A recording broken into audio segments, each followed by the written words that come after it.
Over to football. Meet Samuel Widdowson. He was a cricketer and a footballer. He played for Nottingham Forest back in the late 1800s, and he wanted a way to protect his legs from nasty tackles. Apparently, he'd broken his leg in a match against Sheffield United in 1874 and wanted to stop it from happening again. Naturally, his mind drifted to his other favourite sport, where players had been wearing these pads. Story goes, Widdowson cut up his cricket pads, sewed them into his socks and popped them on before taking to the footy pitch. Ta-da! Shin pads. Like all great genius inventors, everyone took the mickey at first. To be fair, he probably looked quite stupid running around with these on.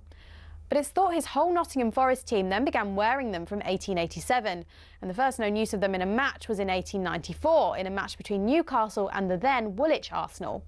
Eventually, FIFA clocked on that this protection was pretty important for footballers.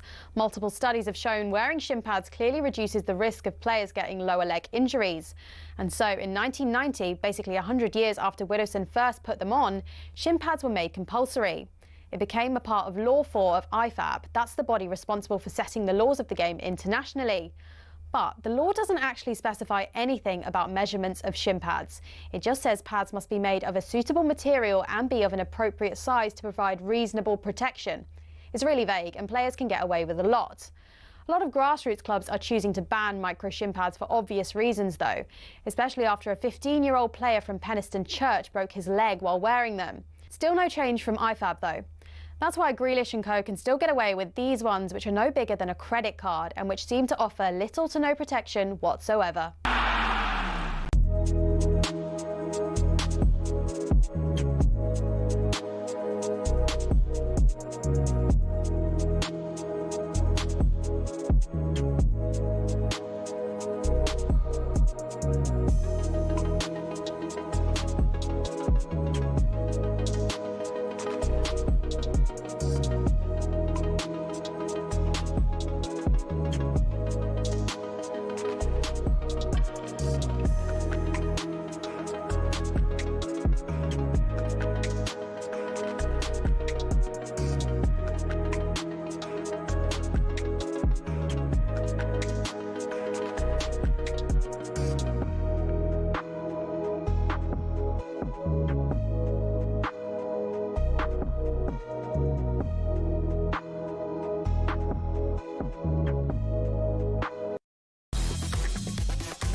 Good afternoon, everybody. You are listening to the world's biggest sports radio station, talkSPORT, and this is the warm-up. Max Rushden and Barry Glendenning with you until 3 o'clock this afternoon.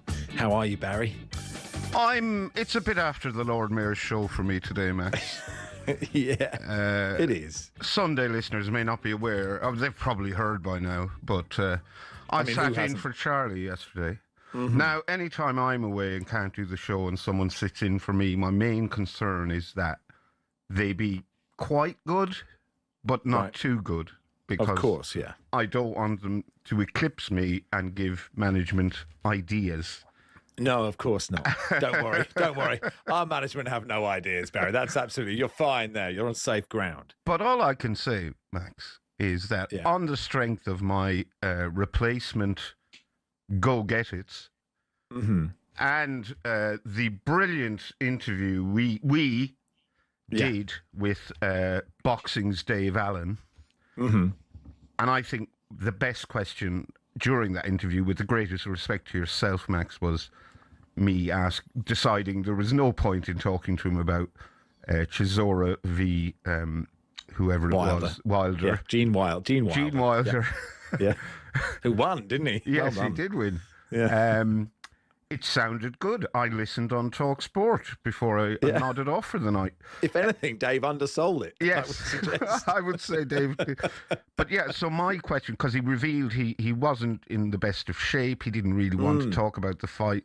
I got the impression maybe someone just told him, expect a call from talkSPORT. He had no idea what we were going to. So we just asked him what he was doing out till 4 o'clock in the morning. Of course. So on the evidence of my sterling contributions to Hang on, what do you think was the best question? What was the best Me asking him, just deciding there is no point in asking this man about Chisora v Wilder and asking him instead why he'd been out or what he'd been doing till 4 a.m. And the thing is, he answered the question. Yeah. And he hadn't even been doing anything interesting till 4 in the morning. He'd had a Diet Coke and got an Uber home. I mean, if anything, the best question you asked was about the different boxing gloves. And it wasn't really... As everything with the interview with Dave Allen, and in my experience of interviewing Dave Allen, it's not about the questions. It's very much about the answers. Yes. To which he said, some boxing gloves are like getting hit with a brick, and other boxing gloves are like getting hit with a brick, which I think was my favourite part of what was an absolute... I'm very surprised it hasn't gone up on the Instagram page yet. I think it was a trump. So you're suggesting after the Go Get It and that interview, you think they might be coming after you for Charlie's job? Is that what you're worried about? I don't know. I haven't heard from Charlie. I don't know if it's a pointed radio silence or he just isn't aware of what happened. But if I was Charlie, I'd be worried. Oh, wow. But have you got 2 days a week in? Nah, I don't. I don't want his Saturday gig. You want to be wanted, but you don't want it. Yeah. Okay, fine. Well, we almost had a brilliant text topic today, Max. I was coming in on the tube, right? And I was sitting across from a woman, I don't know, say mid-30s probably. Okay. She's wearing pristine white trousers. I'm in awe of anyone who has the bottle to wear white trousers, male or female, because I suspect if I left the house in white trousers, before I'd walked 100 metres down the street, they will be covered in dirt. Fluff, dirt, whatever. I couldn't even countenance the amount of courage it must take to wear pristine white trousers out in public, unless you're like a test cricketer, in which case grass stains are kind of acceptable or the red ball stains from where you've been polishing the ball. But anyway, not content with wearing pristine white trousers, she was holding a chocolate cake, covered in chocolate icing, topped with Cadbury's mini eggs.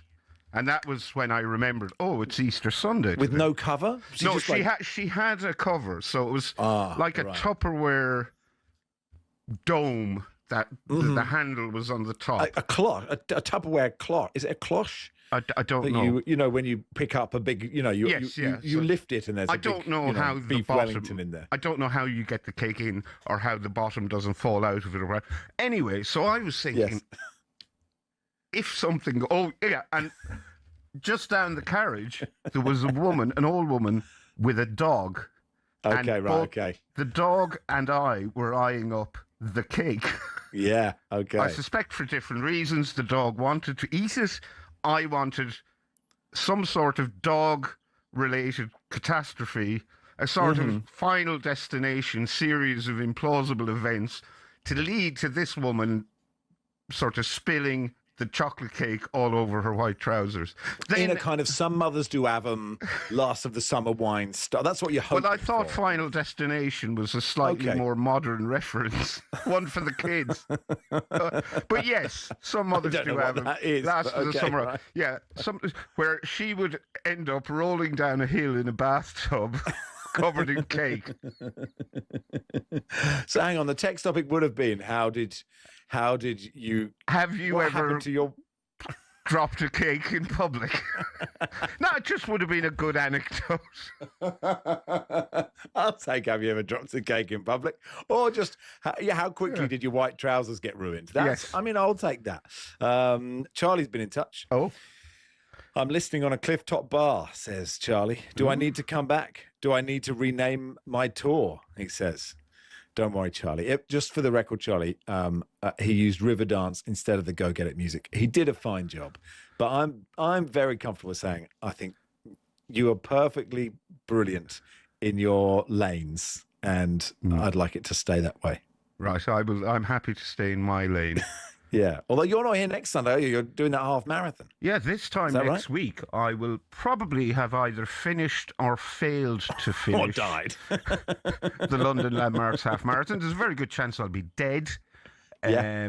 Interestingly, I got my bib during the week, and you have to write your name, your address, your contact details, and your next of kin on the back of the bib. Am I on the bib? Well, no, you're a bit far away to... Oh, fair enough. Well, you see, if you did... When I'm putting my next of kin, Max, it's actually quite a tricky thing for me. So if you're doing something next to kin, your wife, or your kids. I don't have a wife, Max. My mum doesn't live in this country. No. Neither of my sisters. One of my sisters lives in Canada. One lives in Australia. They're no use in a crisis, in an emergency. No, that's true. So who do I put as my next of kin? I don't trust any of my male friends to be any use in a crisis. No, that's true. Okay. So the talkSPORT presenter? I don't have a huge number of female friends. You might find it hard to believe. But, no. Have you just put a famous woman you don't know? Is it Fiona Bruce? She's going to get a real shock. I think you have to check with them, don't you? You can't just put Fiona Bruce. But, you know. Yeah. And if Fiona Bruce got a call and then she had to go to my house to, look after my effects or, hide my adult collection before my mum got there, imagine the shock Fiona Bruce would get upon walking into my living room to see a life-size cardboard cutout of Fiona Bruce standing in the corner. Because that's a present I got for my 50th birthday. What a fever dream for Fiona. Fiona Bruce wearing a Surrey cricket hat. But if she brought all the Antiques Roadshow people with her, then she could, she'd be quite good at actually going through someone's affairs and saying, this is valuable, this isn't. But my question is, Barry, if you do cark it during the half marathon, do I get your flat? No. Oh, why not? Do you want it? Sure. Yeah. If you're giving it away, I'd rather you survive, but I'll take it. Would you? Got a family to raise. I think if you thought there was a flat in London in it for you, you'd probably prefer I died. No, I don't. Well, I certainly wouldn't. I wouldn't effect it. I wouldn't murder you. Okay, well, that's very kind of you. I'm too tired for a start. Anyway, there must be an ad break coming up. Yes. This conversation has taken a dark turn. Billy and Jarrett says, what number's on the bib, Baz? What number did you get? It's number 2. Oh, you're number 2. Number 2. So you raised the second most amount of money. Can we get number 1 if we raise enough money? No, it's too late now. Too late. Okay. But I'd still welcome any donations to Barry Glendenning, just giving, going to Great Ormond Street Children's Charity. £50,000 talkSPORT listeners and Guardian Football Weekly listeners pretty much have raised. Yeah, it's amazing. Thank you very much to everyone. It's quite overwhelming, to be honest. I feel under a lot of pressure to uphold my side of the bargain. Hey, Diane's been in touch. Oh, has she? Barry, please, can I be your female friend? I mean, you weren't really, that's not what you were asking for. No. You make me laugh so much, says Diane. So, Diane doesn't know the real me. She only knows radio me. it's very different. I'll tell you, radio you is much more, is much better company. Showbiz Baz is a much better Baz than real life Baz. Real life sit in silence in a pub, Baz, going, why are you talking? Why can't we just sit here in silence and stare at the wall? That's what I really want. And is there anything wrong with that? No. Matt says, does Barry have a car I can have? No, I don't. Anyway, it is Max and Barry with you. Did we have anything to do in this opening bit? I can't remember. But anyway, it's brought to you with Travis Perkins. Doing what matters for the trade. Find out more at travisperkins.co.uk. Download the app. We will do an FA Cup review in just a second.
In terms of greatest Premier League managers, because if he does leave, he will go down as one of the greats. Yes.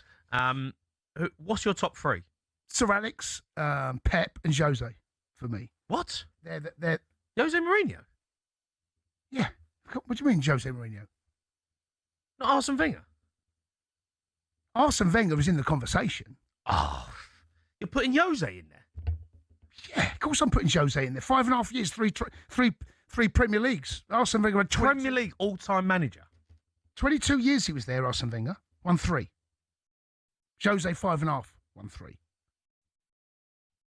I mean, in terms of... Sir Alex, because he was there... Sir Alex is no question, right? He's the Don. Times. He is the Don. Yeah. Right, he's the Don. Yeah. Pep's number 2. Can't argue. Because it's longevity as well.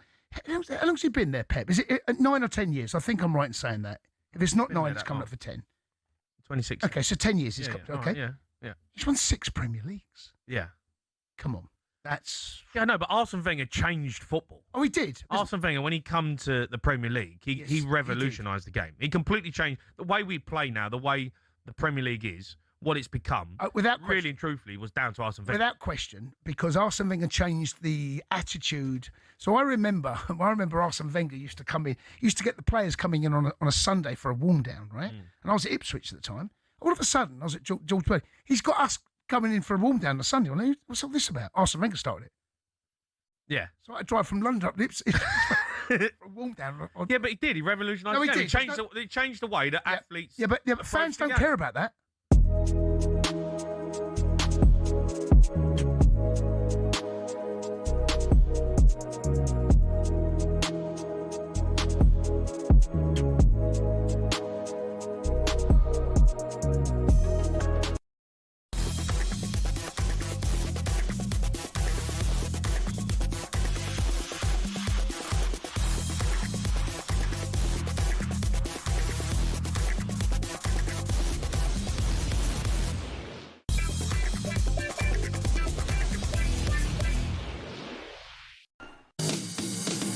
Coming inside, found O'Reilly, the angle is tight, he's knocked it square, and Haaland has a hat-trick. Liverpool are being utterly dismantled. Haaland with yet another hat-trick, his 12th in Manchester City colours. Coutinho going down inside the penalty area, penalty which will be taken by Liverpool. Mo Salah has the ball on the spot. Comes up, hits it left foot, it's saved by James Trafford, and that is as comprehensive and conclusive as they come. Manchester City 4, Liverpool 0. To Chelsea, hoisted into the penalty area, and it's turned in by Hato, and Chelsea lead after 1 minute and 6 seconds. Garnacho, deep breath, right-footed, scores.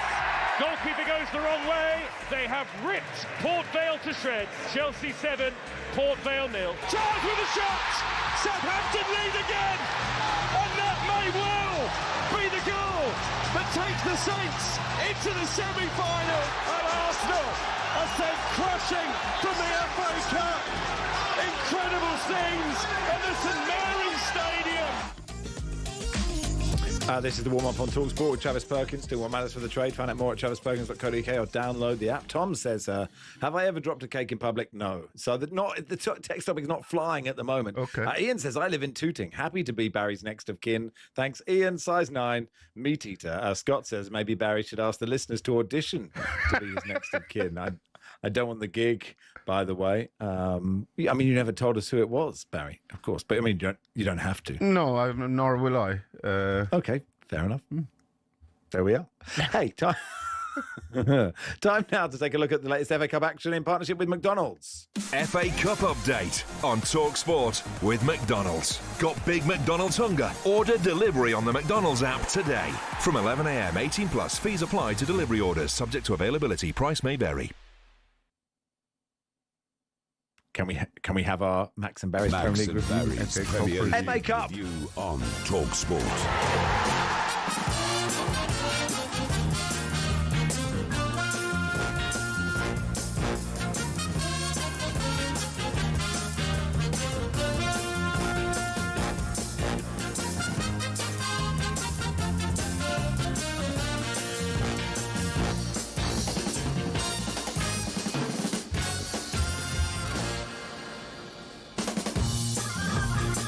So where to start here, Barry? Would you start at the St Mary's, or would you start? I think we should start at St Mary's, and I think that before we go into the inevitable Arsenal tittering, sniggering, and the post-mortem, we should congratulate Southampton on what I thought was an excellent performance. Delighted for Ross Stewart, the Loch Ness Drogba. Ex-Sunderland, never really got a break at Sunderland. He had big injury problems, but I thought he took his goal brilliantly. I thought Leo Cienza, who I'd never heard of before yesterday, was outstanding. Exactly the same. I was like, who is this guy? For Southampton, he was brilliant. Unbelievable. I looked him up. 27. He's born in Brazil.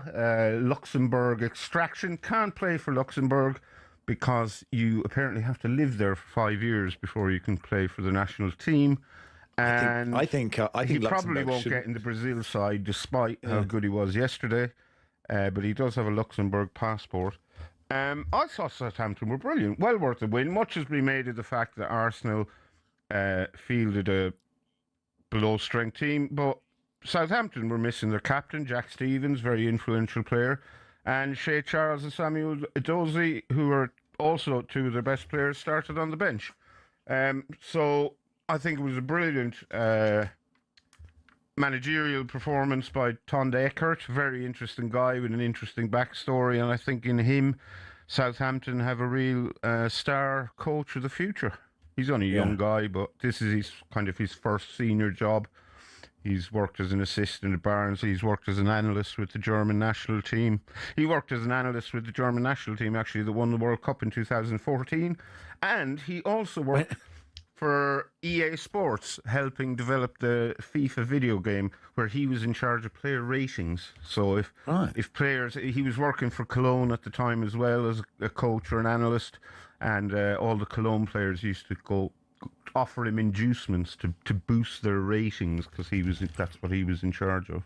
Right. I mean, he must have been about 8 when he was doing the analysis for Germany in 2014. No, he was 19 when he started working for them when he was still a student in Euro 2012. All this comes from an interview our pal and colleague Ben Fisher did with him a couple of months ago. I should give Ben the credit for wheedling all this info out of him. But he was a student in Cologne University, and I think sort of blagged a job as an analyst for the German national team at Euro 2012.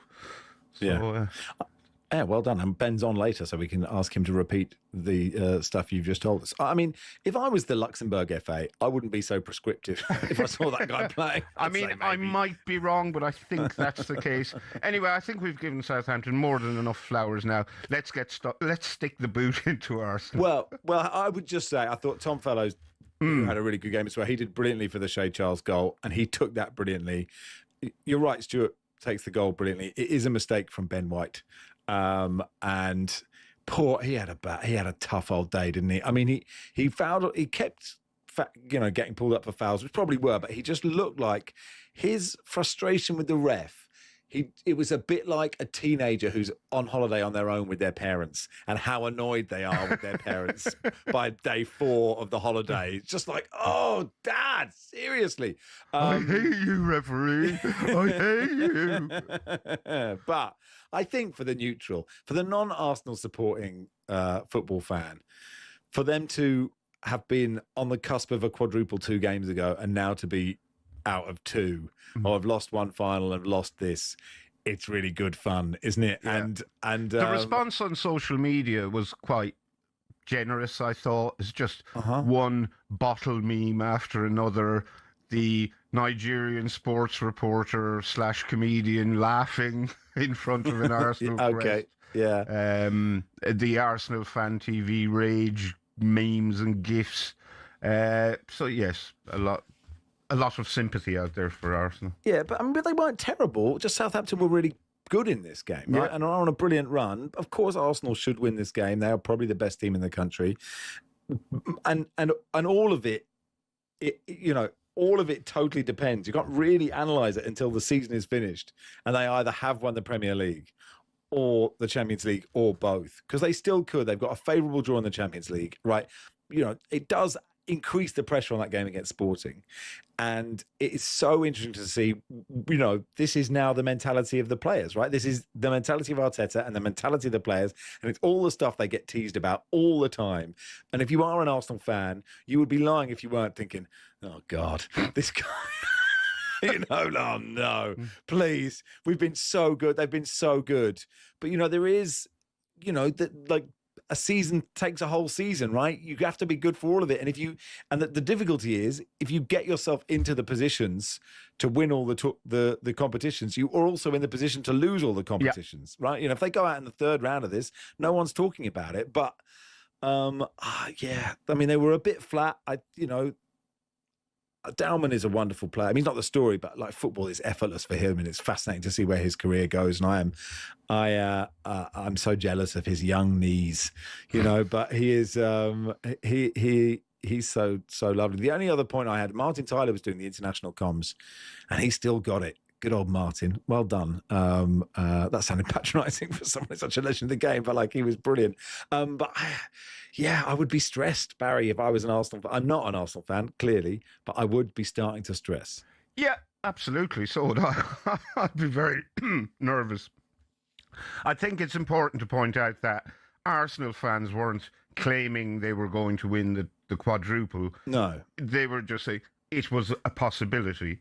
It certainly isn't now. They have 7 Premier League games left. If they win 5 of them, draw 1. That's worst case scenario. Win 5, draw 1. They win the title. Right. They probably won't need to win that many. But City did look good yesterday. So they can afford to lose 1 and draw 1. Worst case scenario. What are their fixtures? I should know this, shouldn't I? We should. Have you got the? I don't have the Arsenal fixture list. I mean, the Arsenal fans will know. It would be absolutely it's Bournemouth certain. Away next, I think. That's a toughie, or it could be. Has the potential to be a toughie. Okay, Bournemouth at home. Oh, at home, Saturday. right? Then Man City away. Then Newcastle at home, who aren't brilliant at the moment. Fulham at home, West Ham away, Burnley at home, Palace away. I mean, they should win the league, shouldn't they? Well, they should. Yes, they should. They should, but. Football does funny things to you when the pressure is on, isn't it? Anyway, we'll do. We mentioned City. We'll do them in just a second. It's Max and Barry with you until 3 this afternoon. That's terribly late. I didn't know radio went on till 3 in the afternoon on a Sunday. But anyway, this is the warm up on talkSPORT, and that bit was thanks to McDonald's. FA Cup update on talkSPORT with McDonald's. Got big McDonald's hunger? Order delivery on the McDonald's app today. From 11 a.m. 18 plus. Fees apply to delivery orders. Subject to availability. Price may vary.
If you look at the facts that Chelsea have done 600 million worth of transfers in the 25-26 season and paid 65 million agents fees. Now go look at Aston Villa. Aston Villa have done 70 million worth of transfers, 57 million worth of sales, and paid 38 million pounds in agents fees. So when you look at the ratios, you go, you did 120 million worth of business and you paid 38 million, which is about 26%. Right. Chelsea have done 600 million worth of business and paid 65 million. So whilst the numbers look horrible and in the scale of things enormous, in the representative terms of what business has been done, they're not enormous. Now, then you take the losses. Chelsea got 100, however they got it and however they concocted it, they got 125 million pounds worth of profit last year. We know how they did it. They sold their women's team and a whole raft of other things. I'm going to get to that. So the that was what they were allowed to do, right? And in previous times... I agree. In previous times, Man City and Chelsea were allowed to build football teams with impunity, and Newcastle can't. So we all are a product of timing, and we're all a product of opportunity, and we're all a product of creative outcomes based upon the circumstances that we operate in the time that we operate them in. So I look at this and go, yeah, they've made 250 million pounds of losses, right? If they're not worried about it and they believe they can cover the gap between the PSR and also the consequences of squad cap rules that they put into place, that they've got consequence on already, then that's their business. But it's up to us to observe it. And if Chelsea are the biggest spenders on agents and the biggest spenders on transfers and have the biggest losses, how on earth can Behdad Eghbali, who you met recently, and to quote you, is one of the most impressive operators you've ever met in football? One of the most compelling is what I said. Yeah.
talkSPORT 20k giveaway. It's competition time, and it's a big one. talkSPORT giving you the chance to win 20 grand tax-free. £20,000 could be yours. Don't miss your chance to win this life-changing amount of money. Listen up for how to enter. Just keep listening. If you were listening, keep listening right now. Text WIN to 83338. Text costs £2.50 plus your standard network rate, or call 0343 418 7260. Lines close on the 9th of April at 4 p.m. That's when you need to answer your phone if it rings. You've got 4 days, 18 plus, UK residents only. This is a network promotion. Full T's and C's at talksport.com. So text WIN to 83338 now. Good luck. Callie's been in touch. Craig/Charlie Pritchard does have a beautiful voice to listen to. It's really good, isn't it, Barry? If I was hearing bad news, and to be fair, it's his job to deliver bad news, I'd want to hear it from him. Yeah. I was talking to, I think this is public knowledge. I'm not sure. I was thinking, which voice would you want for, the nuclear bomb is landing? Which that would beep into your phone and you'd have to seek cover? Would you want a serious, a stern, a kind of Mark Strong type voice? Or would you like... Mine is the last voice you will ever hear. I sort of think they should give it Alan Carr, because you might as well... We might as well all, when the apocalypse comes, we should do it with a smile on our face. So I'd vote. I don't know who's got it, but I'd give it. Alan Carr's, and he's a national treasure these days. Mm-hmm. I'd give it Carr. Give it Carr. Just till the end of the season, or for good? I'd give it Carr till the end of the season. I think it should change. Maybe Bob Mortimer would be good. Yeah, he'd be good, wouldn't he? I'll give it Bob or Alan, one of those two. We've just had a text. Morgan Freeman. Oh, yes. I wouldn't mind Morgan. Too much gravitas. I'd prefer... Maybe just you have an option, like your sat-nav. How much time are we going to have for this? Well, assuming there's going to be some sort of app or it's coming through on your phone, you can preordain who, whether you get it from Alan Carr or Morgan Freeman. But then the government have to, pay both of them to do the voiceover work, don't they? Well, I don't mind my tax pounds going towards that service, if I'm honest. There's no money for the roads because they've got every single main actor to voice it, and you can choose on the app. This is what they say. That's a good idea. To the Etihad then. Man City 4, Liverpool 0. It is a hammering, this, isn't it? And I know that we have been sort of quite vocal about giving Liverpool a pass because of what happened with Diogo Jota, and I think some people are minded to agree with us, and some actually are quite angry about that now, saying it's sort of patronising or something. I don't think it is, because I think that could, this is not a long time ago, and it can still affect you. But I think the problem with that is it's unquantifiable how much of an effect. Very true. It has had on the dressing room. So no one is wrong, no one is right. You can't prove it has had a terribly adverse effect on certain players. You can't prove it hasn't. So it's just, your opinion is that they should get a pass. Other people are minded to disagree with you. I'm somewhere in the middle, I think. I sure splinters in my backside sitting on the fence over it. But I think Liverpool have now lost 15 games in all competitions this season. And as far as I can tell, at best, some Liverpool fans are indifferent to whether Arne Slot stays or not. And that's not a good place for him to be. I don't think, barring some miracle in the Champions League and, PSG next means that feels unlikely, doesn't it? I don't even think qualifying for the Champions League would be enough to save his job, actually, especially because, we were talking about it yesterday, Xabi Alonso is there. He's around. I don't know if he's interested in it, but there is somebody available who has, some of the DNA and is a very good coach. But Salah has such a great chance. 13 minutes into this game, and he could take it early, and he doesn't, and then he takes a touch which is really heavy, and is it Kusanov gets in, and obviously that, and then Ekitike has it before City score. Ekitike has a good chance too, and obviously they didn't score them, and so they didn't. But those moments are really big in this game. I think it could have changed stuff, but after that, I mean, Andy Hunter's done a piece in The Guardian talking about Van Dijk. He's given away 4 penalties in 46 games this season. And previously he'd given away 4 in 319. And it's such a poor, for someone so good, it's such a bad challenge because there's just no way he can get that ball. It's a brilliant turn from O'Reilly, but like if O'Reilly does what you expect him to do, which is to just hold the ball up in that situation, you're not getting the ball either. So I don't know what he's doing flying in. And then I think you have to give City some credit because the second goal, you know, Cherky's pass to Semenyo is perfectly weighted. The cross is lovely. The header, like the run across the defender is at Konate, and the glancing header is absolutely perfect. And then Semenyo's finish, that's not easy to do. He makes that look so easy. That finish is so technically difficult. And it's just glorious the way he dinks that. And so they were very good. I mean, I know the story is Liverpool bad more than City good, but the goals were brilliant. Yeah, it was a humiliation for Liverpool, in my opinion. I think City fans will be obviously heartened by the win. They'll be extremely heartened by the fact that Erling Haaland scored a really good hat-trick, having scored just one in his previous 7, I think, for club and country. This is the 8th successive semi-final for Manchester City, FA Cup semi-final.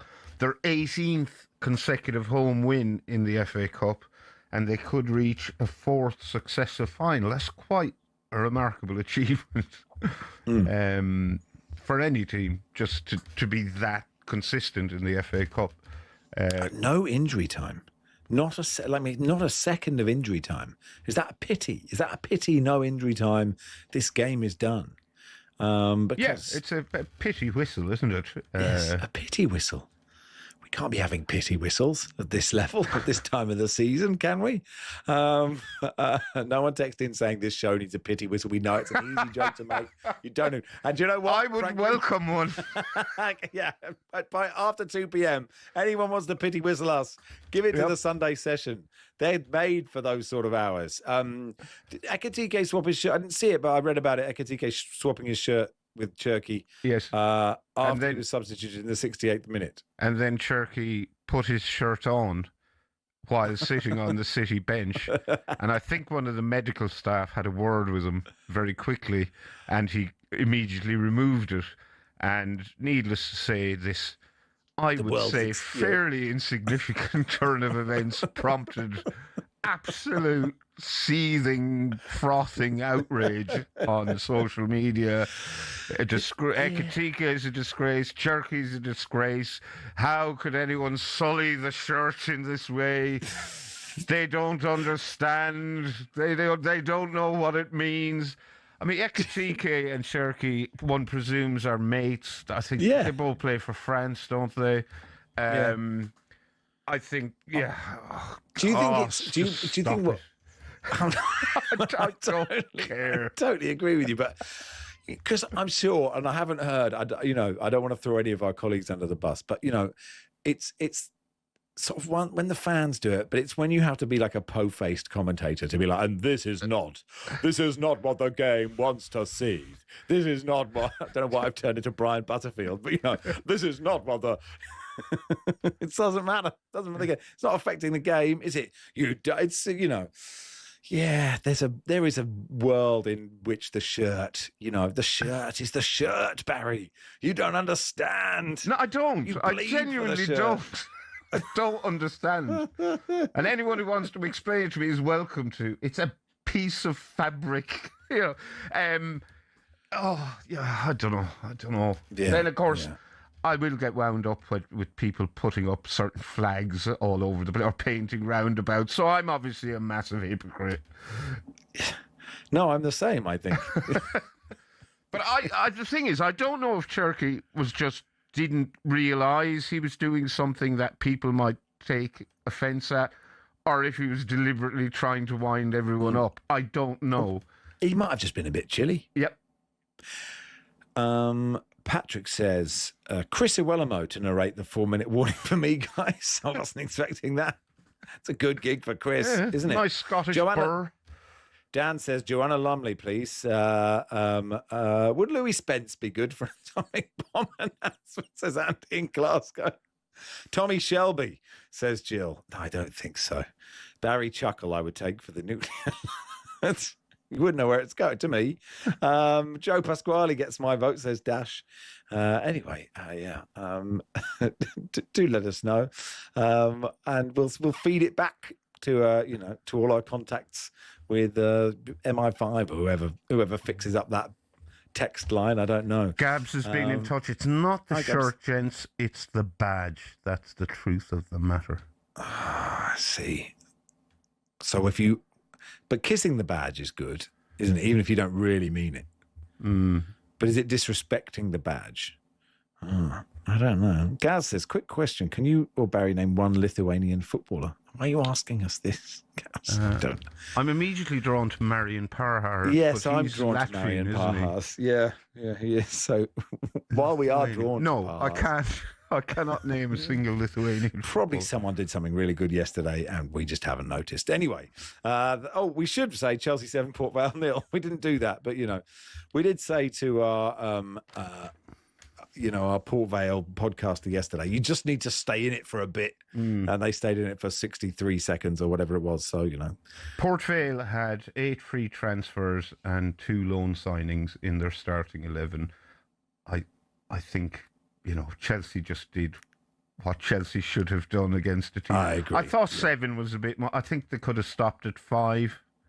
The last 2 seemed unnecessary. What? No, pity whistles. Yeah, pity whistles and pity no go. A bit like I used to play rugby at school, and there was a guy called James Swarbrick whose voice had broken. You've mentioned James Swarbrick quite a lot on this show. I don't think I've mentioned him that much. Well, I immediately remembered the name. What's the anecdote? Well, I guess he's the guy on your rugby team. Every school rugby team has a guy on it who's far more physically advanced than everyone else on the team. My school, it was David Donovan. And God, would you stop banging on about David Donovan on this show? You just get the ball to David O'Donovan and he would just run the length of the pitch, palming off anyone silly enough to attempt to tackle. And would your school score stop him from being allowed to score? So what we really need is we need to go back to about 1992 and Swarbrick versus O'Donovan. And that is a clash of the Titans, isn't it? It's Max and Barry with you until 3. Steve says, Richard Wilson for the nuclear alert. I don't believe it. This was all thanks to McDonald's. FA Cup update on talkSPORT with McDonald's. Got big McDonald's hunger? Order delivery on the McDonald's app today. From 11 a.m. 18 plus. Fees apply to delivery orders. Subject to availability. Price may vary.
Is it nigh on impossible, Frank, to keep a lid on the hype surrounding Moses at the moment? No, it's not. And the Zone had a massive rating for the fight. I think it's their highest rating this year for it, so I'm told. So, he's people are well aware of who he is and what a talent he is, and he showed that certainly on Saturday. It was a very mature, performance with a very durable, tough guy. And he'd done a job. He'd done a magnificent job. And, look, that's the future of boxing. He's the future of heavyweight boxing. And I'd have no problem tomorrow making him with Mr. Usyk. I'd make it in a heartbeat tomorrow. Question, Frank, for you. I mean, we had the other day on Talk Boxing Nikisa Badarian, who I know you'll know, and he talked about, and you don't need to be taught how to manage and match fights, right? That's not what I'm making the point here. I'm sort of sense checking what he said. his attitude was he would, if he was managing Atomic, it'd stick him in with Andy Ruiz in Madison Square Garden, because it gives an opportunity, A, to put him in against another decent fighter, to give him another learning curve, but also breaks him into America by doing something Anthony Joshua couldn't do, which is knocking out American heavyweight that has some repute. Is that got some sense in that thinking? Sorry, who was it who said that? Nikita Badarian, you know, Jake Paul's promoter, and Nikita's a very good promoter, very, you know, and he knows what he's doing. We will be going to America. That's obvious. That will happen this year, and who the opponent is, we'll see. If it's Ruiz or any, I haven't got a problem with him fighting any American fighter at all.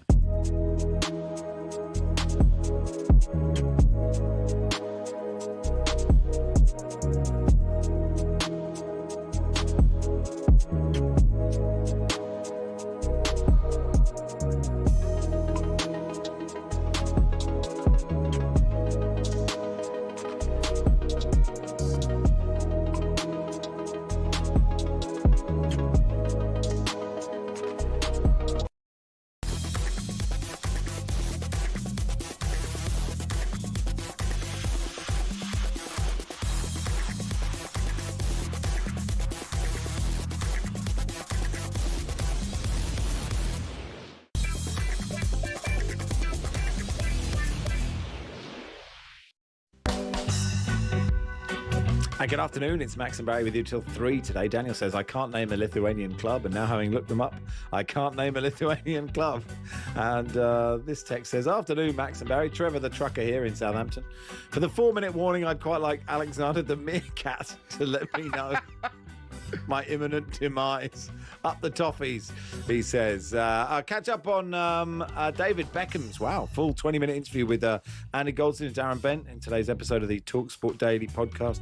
He discusses whether he thinks England can win the World Cup, what he's made of Michael Carrick's first few months as Man United manager, and he reveals the favourite goal he ever scored. David Beckham on the talkSPORT Daily podcast, available now on all podcast platforms. Now let's look at the latest odds ahead of today's action with William Hill. In the Zone on talkSPORT. Brought to you by Final One Standing. New from William Hill. 18 plus gambleaware.org. Terms and conditions apply. Ben Barrett joins us. Hey, Ben. Hello, Ben Barrett. Hello. Can you hear me? We can now. Hear you loud and clear. Are you in a nuclear bunker? That would be really appropriate if you'd got the warning before us. And now you're in there. Of course you are. Where should we start then, Ben? Should we start with the FA Cup outrights? We will indeed. They took an almighty shift yesterday because of Arsenal dropping out at the hands of Southampton. Man City now go odds on to win the FA Cup. They're 4-6. Chelsea are 11-4. The two sides who play today come next. West Ham and Leeds at 10 and 12 respectively. Southampton out at 16-1. The outsiders to lift the FA Cup. If there are any nervous Arsenal fans out there, I should note that Man City are 17-2 to win both the FA Cup and the Premier League. That was 28-1 yesterday. There's got to be a few nerves, right?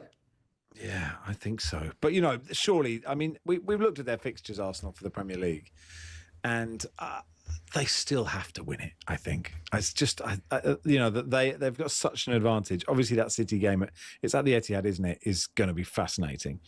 But it is, if Arsenal didn't do it now, oh man, I mean, I'd find it very funny, but I would have some sympathy for them. Would you?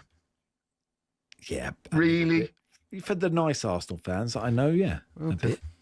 I think so. It depends if Tottenham stay up or not. I would say that might colour my judgment slightly. Last day of the season, Arsenal come second, Tottenham stay up. Finally, Tottenham turns out they've had a better season than Arsenal. Anyway, what about West Ham Leeds today, Ben?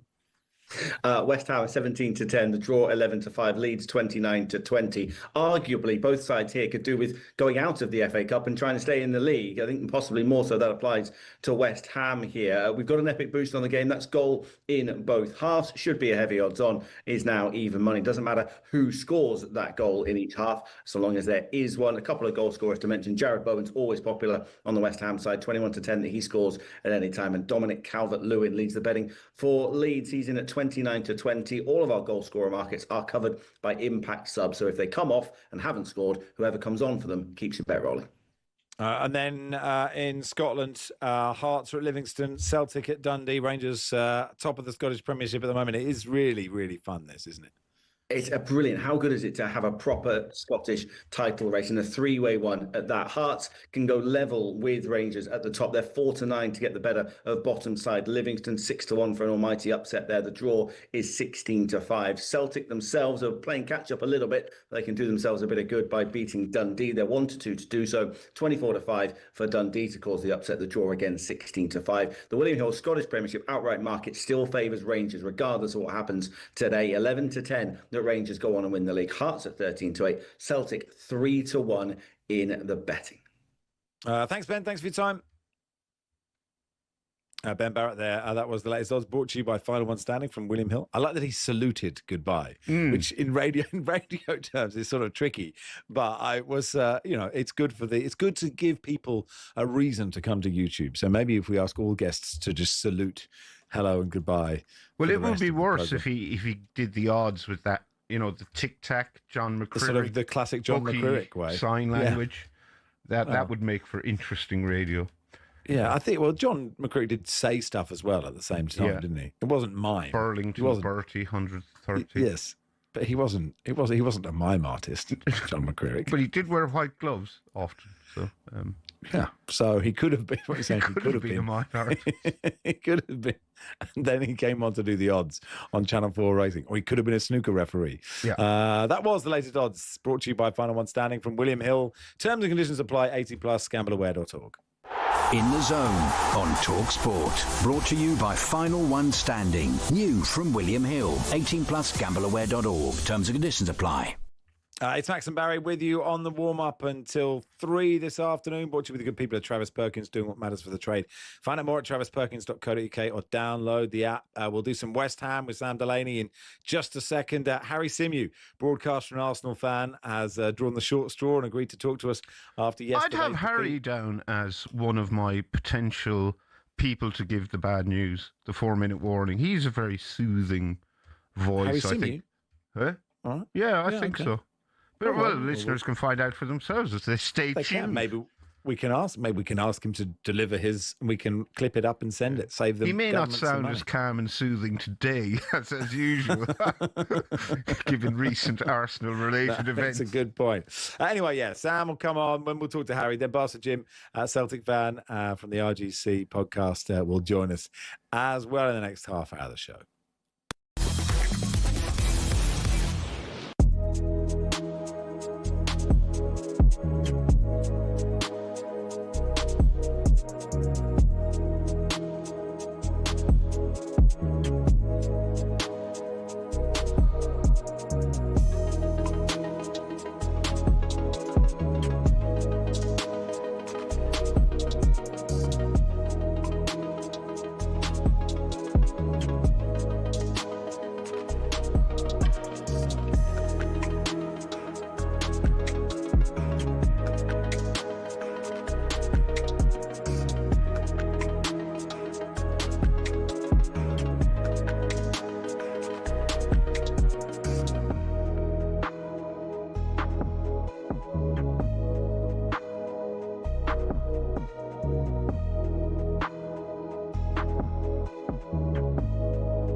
When we look at the end of the season, let's talk about the title race and the run-in.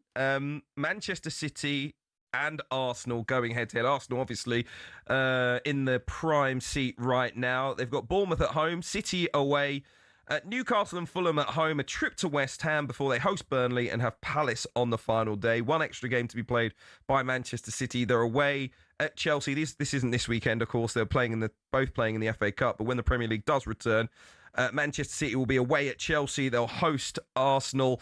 They're away at Burnley and Everton. They're at home to Brentford, away at Bournemouth, and then 2 home games to end the season against Villa and Palace. When you look at the run-ins, who do you favour? Arsenal. I think they've got a better run-in, and from Arsenal's point of view, if they can't get that done, I'll be shocked. Yeah. I'll be shocked. I think they've been brilliant all season in terms of the way they've managed games, the way they've won games. Going back to that, they've just won games. They haven't been brilliant on the eye at times. Who cares in their camp? Who cares in that dressing room? Just get it done. And now when I'm looking at the running, that is a favourable run-in for Arsenal. They've got the Manchester City game. They can even afford to lose that. People are talking about the final the other day. Well, you can lose that game, and I still back you to win all of the other games anyway. So, if they don't do it, I don't know. If they'll never do it if they don't do it this season.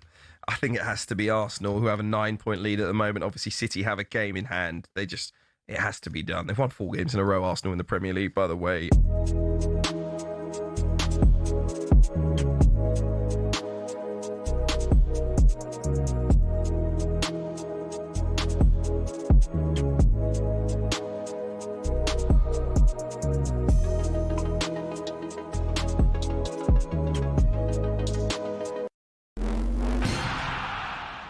Everyone knows there are 20 managers in the Premier League, yeah? Well, actually, no. Around 3/4 of them are not managers. The terms manager and head coach are often used interchangeably to describe Premier League bosses, but they're actually 2 different jobs. So let's explain how and why. For years, fans referred to Mikel Arteta as Arsenal's manager, but I'm afraid technically... I don't think so, no. From his first day on the job, he was the Gunners' head coach. Let's pick a random moment in time, February 2025. Only 6 Premier League bosses actually held the official title of manager rather than head coach. Man City's Pep Guardiola, David Moyes of Everton, Ipswich boss Kieran McKenna, Southampton's Ivan Juric, Oliver Glasner at Crystal Palace and Leicester's Ruud van Nistelrooy were the only actual managers of their respective teams. Everyone else? That's right, head coach, including Ruben Amorim at Man United. He took over from Erik ten Hag, a man who had held the title of manager. Might come as a surprise that Amorim's appointment marked the first time ever that Man United had a head coach instead of a manager. But to understand why they made that decision, you also have to get what the difference is between a head coach and a manager. A manager's got a huge range of responsibilities. They're not just in charge of training and player lineups, they're also heavily involved in player sales and transfers. Critical stuff. But a head coach's role is far more focused on team training and performance on the pitch. So whereas Ten Hag was highly involved with decisions around transfers during his tenure, the intention was that Amorim wouldn't be, at least not on the same level. And as the sporting structure at Man United changed under Sir Jim Ratcliffe, people like Sir Dave Brailsford took charge of transfers instead. How all those roles play out in practice may be slightly different at different clubs though. On the other hand, the contracts of actual managers like Pep or Moyes had no limits on their job role and their involvement with transfers and contracts. But those guys are actually in the minority now, and it's a change that's happened pretty quickly. In 2019, there were only 6 head coaches in the Premier League, but by 2025, there were 14. A clear indication that more and more clubs are moving towards a model where the guy in charge is actually only really in charge on the pitch. And the way things are going, it might not be long before all 20 clubs have got head coaches, and the job position of football manager in the top flight is no more.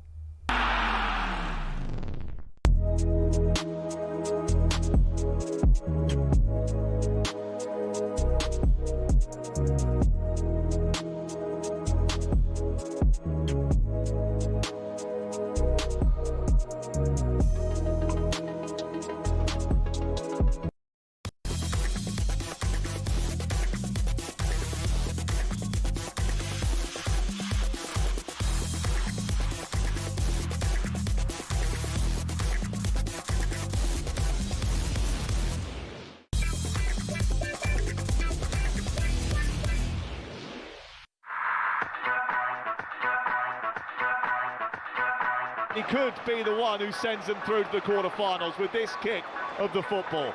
The Greek international steps up, right-footed, and it's a brilliant penalty into the corner. I always said that as long as we give something, the fans are going to give it back, and it's happening, and Milan continue. And West Ham United are through to the FA Cup quarter-finals for the first time in a decade. No, he is going to tee it up, left-footed goal, and Pirlo finally scores for Leeds United. There's no replacement for wins and for the confidence, and what that's for the group. To have this winning feeling back in the dressing room is excellent. And under Eltel, 2002, 2003, they were in the quarter-finals, and now they're again, this time under Daniel Farker. Make it, do it, makes us. Yeah, commentary of West Ham Leeds on talkSPORT after us. And we'll chat to Sam Delaney in just a second on the subject of the apocalypse. Dave says, hi Max and Barry, my vote for the voice to tell us would be Basil Brush. A posh voice, a joke, and a boom boom at the end. Ticks all the boxes, says Dave. And Icy Toe says, I'd like news of our upcoming annihilation to come from Frank Lampard in his classic no, but seriously, style. It would be good. Anyway, let's look ahead to the West Ham Leeds game then with Sam Delaney, broadcaster, author, West Ham fan. Hey, Sam, you good? Yeah, good. How you doing, fellas? Really good, always Sam. nice to chat. Do you want this game? I think Barry was saying earlier, like, I don't think do West Ham and Leeds want this game? Oh, massively. I'm so excited. You know what? I think I've got... I don't want to worry anyone, but I do think I'm coming down with something, not just cup fever. I think I've actually woken up with a bit of a bug, but there is no way that I'm not going to this game. I think all West Ham fans are tremendously excited about it. We're one game from Wembley. It's the best cup run we've had in years. It's thrilling. And, you know, it's been a tough season, really tough. So why not, you know, take full pleasure out of, you know, potential to go to Wembley? I'm beside myself with excitement. I just hope it all goes to plan. Sam, Nuno made 7 changes for the game he won on penalties against Brentford in the last round. What kind of team are you expecting him to put out? I know you're up for this game. Nuno, the cup doesn't seem to be particularly high in his list of priorities. I'd be surprised if he picked a very weakened team. We've got a few injuries anyway, so there's going to be... It won't be our first 11 by any means. Somerville's still coming back from injury, so I doubt he'll start. He may be on the bench. But I think, you know, Nuno... I hope he's taking this as seriously as the fans are. I hope he's picked up on how important this is to all of us. This makes up for some of the grim moments in the league this season. And, of course... You know, staying in the Premier League is hugely important, but I think, you know, he needs to start with Bowen. He needs to start with Fernandez. He'll probably swap the keepers. I think there's a doubt on Mavropanos. But I hope that he sticks with a pretty as close to strongest team as he can, because certainly the fans will be turning up en masse expecting and really hoping for a result today. Is that doubt on Mavropanos because there's a ball still stuck to his face? Yeah, perhaps so. Well, he played for Greece in the week. I don't know if it happened there. But, yeah, I mean, what a hero. I mean, an incredible, I believe they call it in the movie business, redemption arc. He was really, you know, for years he was sort of the subject of quite a lot of ridicule from West Ham fans, being the sort of defender who always had a mistake in him. But, you know, in our turnaround in form since the start of the year, as we've started to kind of launch this survival bid, he's been our best player in most of the games. He's been absolutely immaculate. And, you know, it being crowned off with that ball squished into his face against, I think that was against Manchester City. I mean, that's the image of the season. Build a statue of it. Imagine you were lauded enough to get a statue, but not so lauded as that was what your statue was. They should at least commission an oil painting, surely. If we stay up, we have to celebrate somehow. And what better way than that? Yeah. Sam, I don't know if you're aware of this. I noticed it this morning while I was doing my extensive research ahead of this show.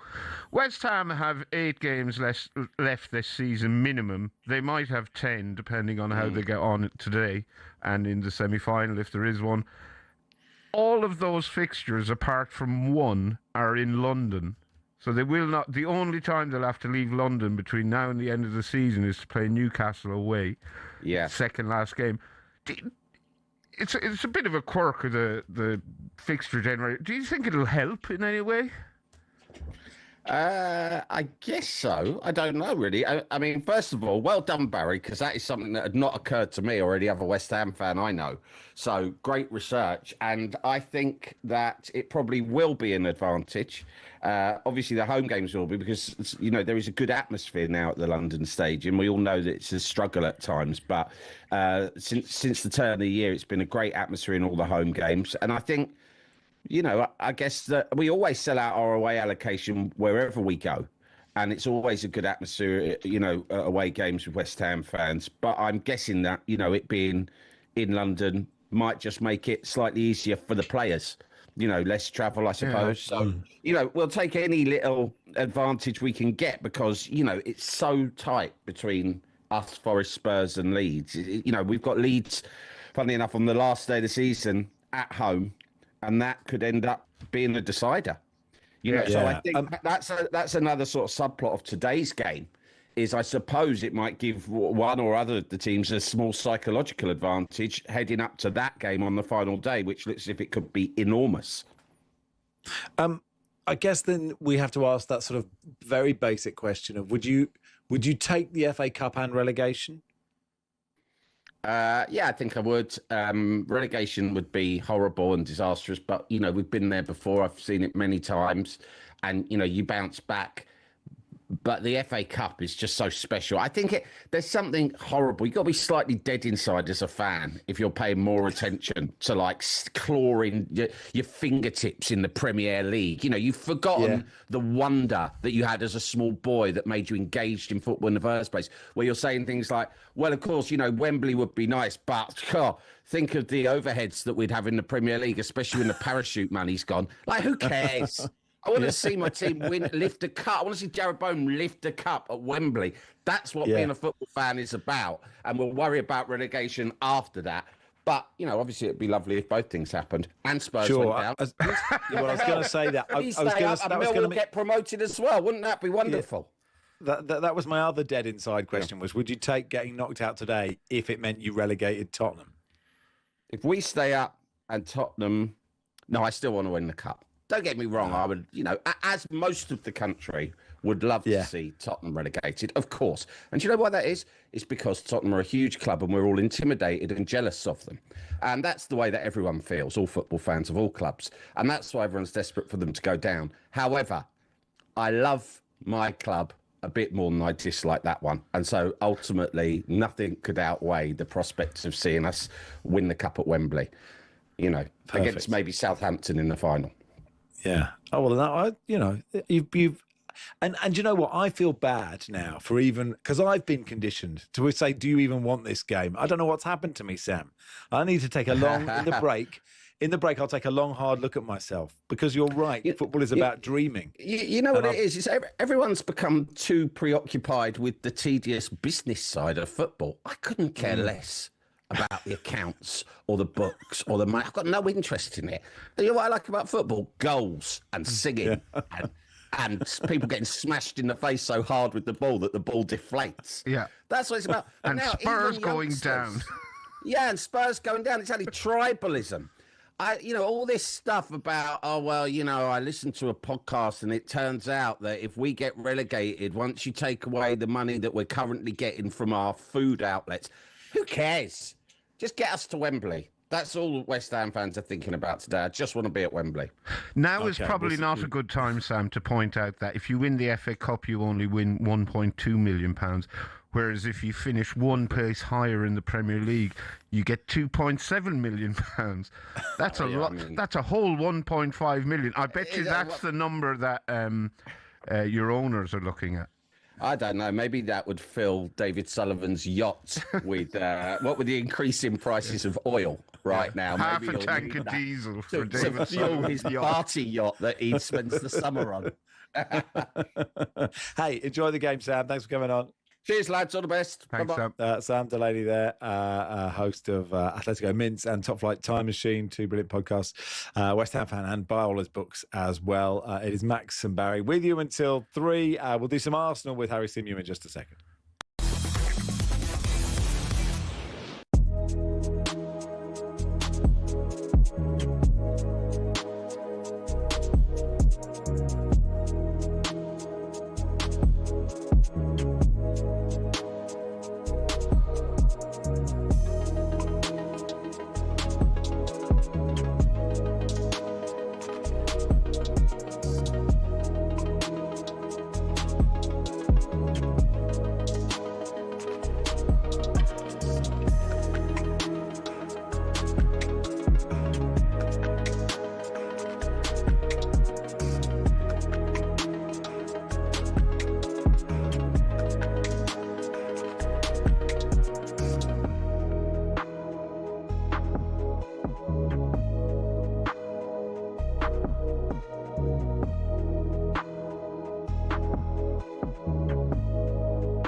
Thomas Tuchel's thrown Foden's World Cup hopes into doubt with some comments that he made to the media, Gabby. Here's an interesting one. He was excellent in camp. but he struggles to show it on the pitch. He was so good in training, and I thought he will just surprise us. But yeah, he struggles to have the full impact. It was put to Tuchel that he could not take a struggling player to the World Cup. I can, he replied, but the question would be if we will. It's not a guarantee that he will come. Now, to be fair to Phil Foden, I think there's only about 5 or 6, well, maybe 5 or 6, but there'll be more, about a dozen guarantees. Yeah. But there'll be about maybe 6, 7, 8 that aren't guarantees. And I think Phil Foden has now come into that category, Gab. I mean, we've got to be concerned for him, don't you agree? I think the problem for me, Ali, is that his form for Manchester City has been incredibly bad for Phil Foden. You know, he come on in the 90th minute, Ali, in the cup final against Arsenal. Got 0 minutes in both games against Real Madrid. I know, mate. In his last 11 games, Ali, he's only played a total of 183 minutes out of 990 available minutes. 0 goals this year. We're already in April, Ali. Yeah. And even for his country, Ali, he's not performed. He's only got 4 goals in 49 England caps. He should be at his peak now at 25. Never done it in an England shirt. And those comments from Thomas Tuchel, I look at them and I say, Thomas Tuchel likes you. He likes the career you've had. He likes you as a player. He's brought you into the squad, even though you didn't deserve to be in it from club form. And you look like, at the moment, it sounds like a training ground player.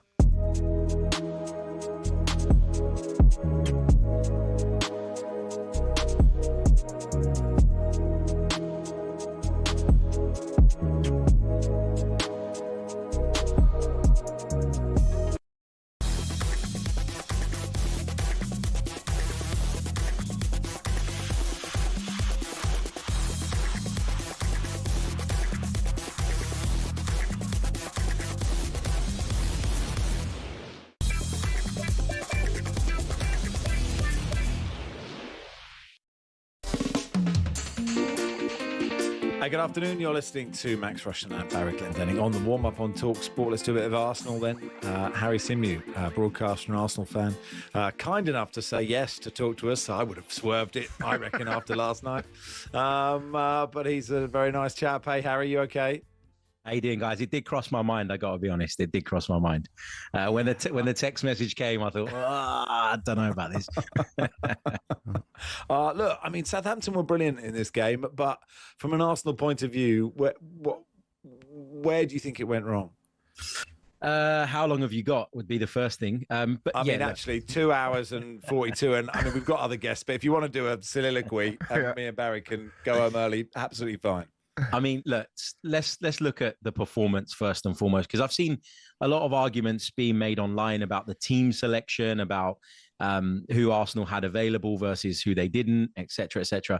For me, none of that is really relevant when we're talking about yesterday, because that team that Mikel Arteta named was good enough to go to Southampton and get a result. Now, did we have all the options that we'd want to have at our disposal when the game started to kind of get away from us a little bit to be able to change it? Probably not, but we still had enough.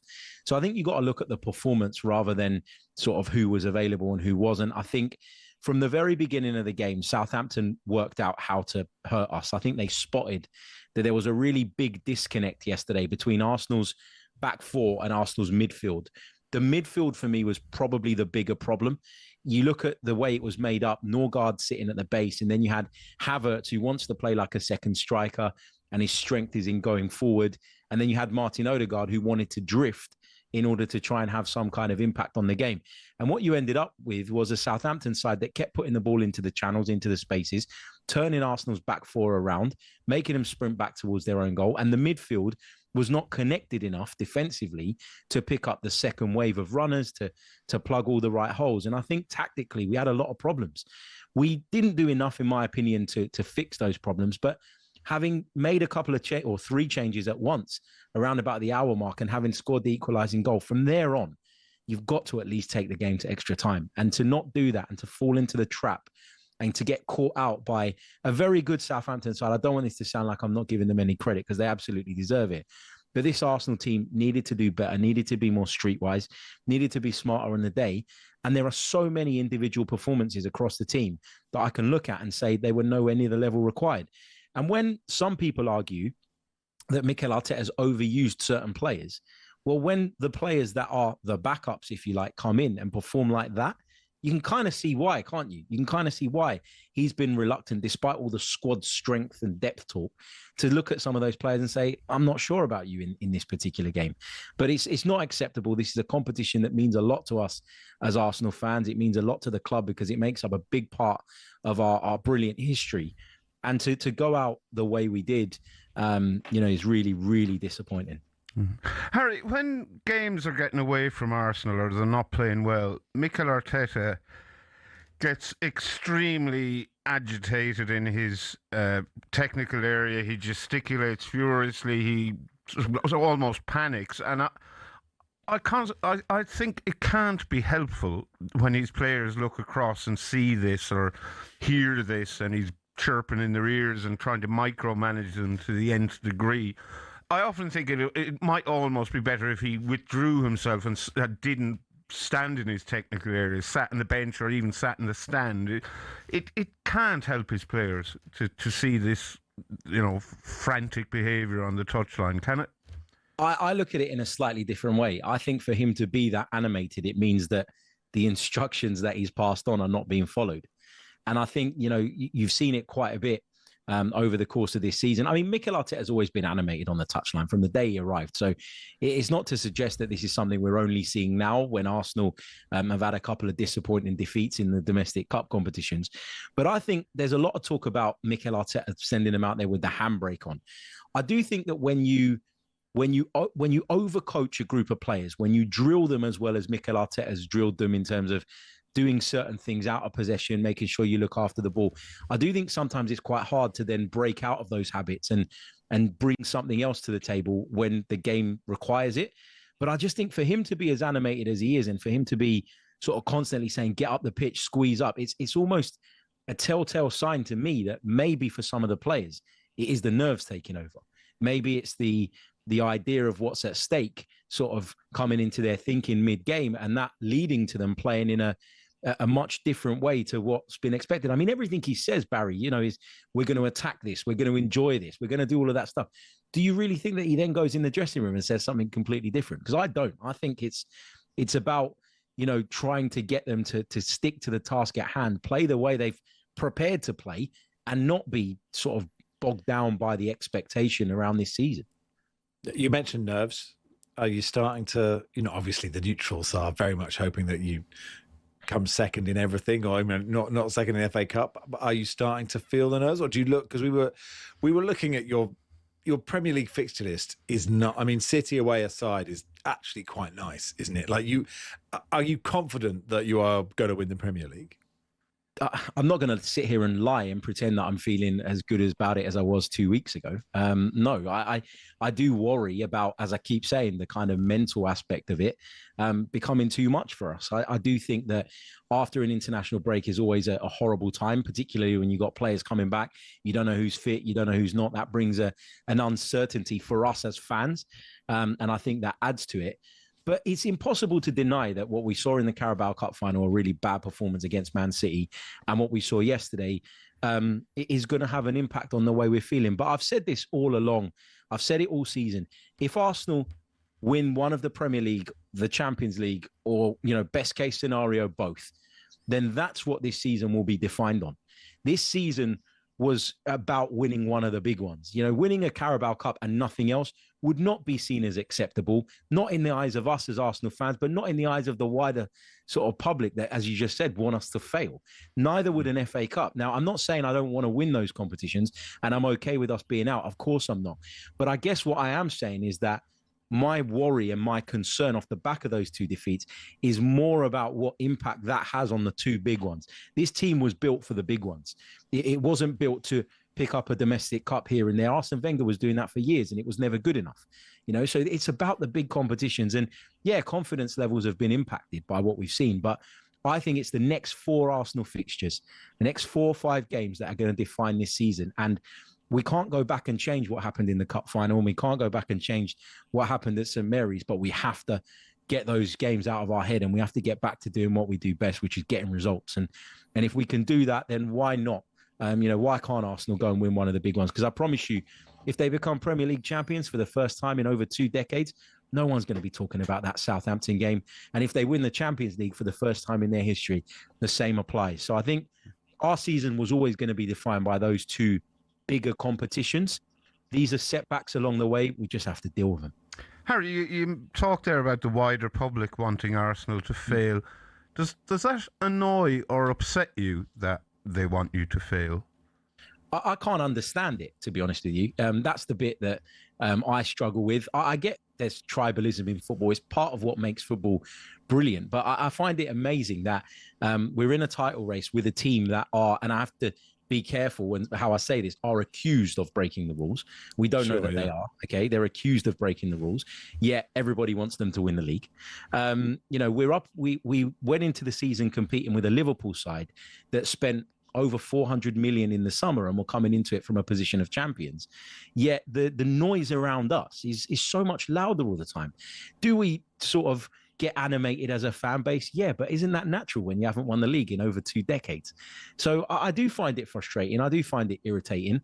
I think some of the narratives that have been sort of created around Arsenal are ridiculous. A great example was, all the players pulling out of international duty. Apparently they were all fakes, yet Arsenal were without 6 players, key players, going to Southampton. And people will argue and say, yeah, but it was because it was Southampton that he chose to leave him out.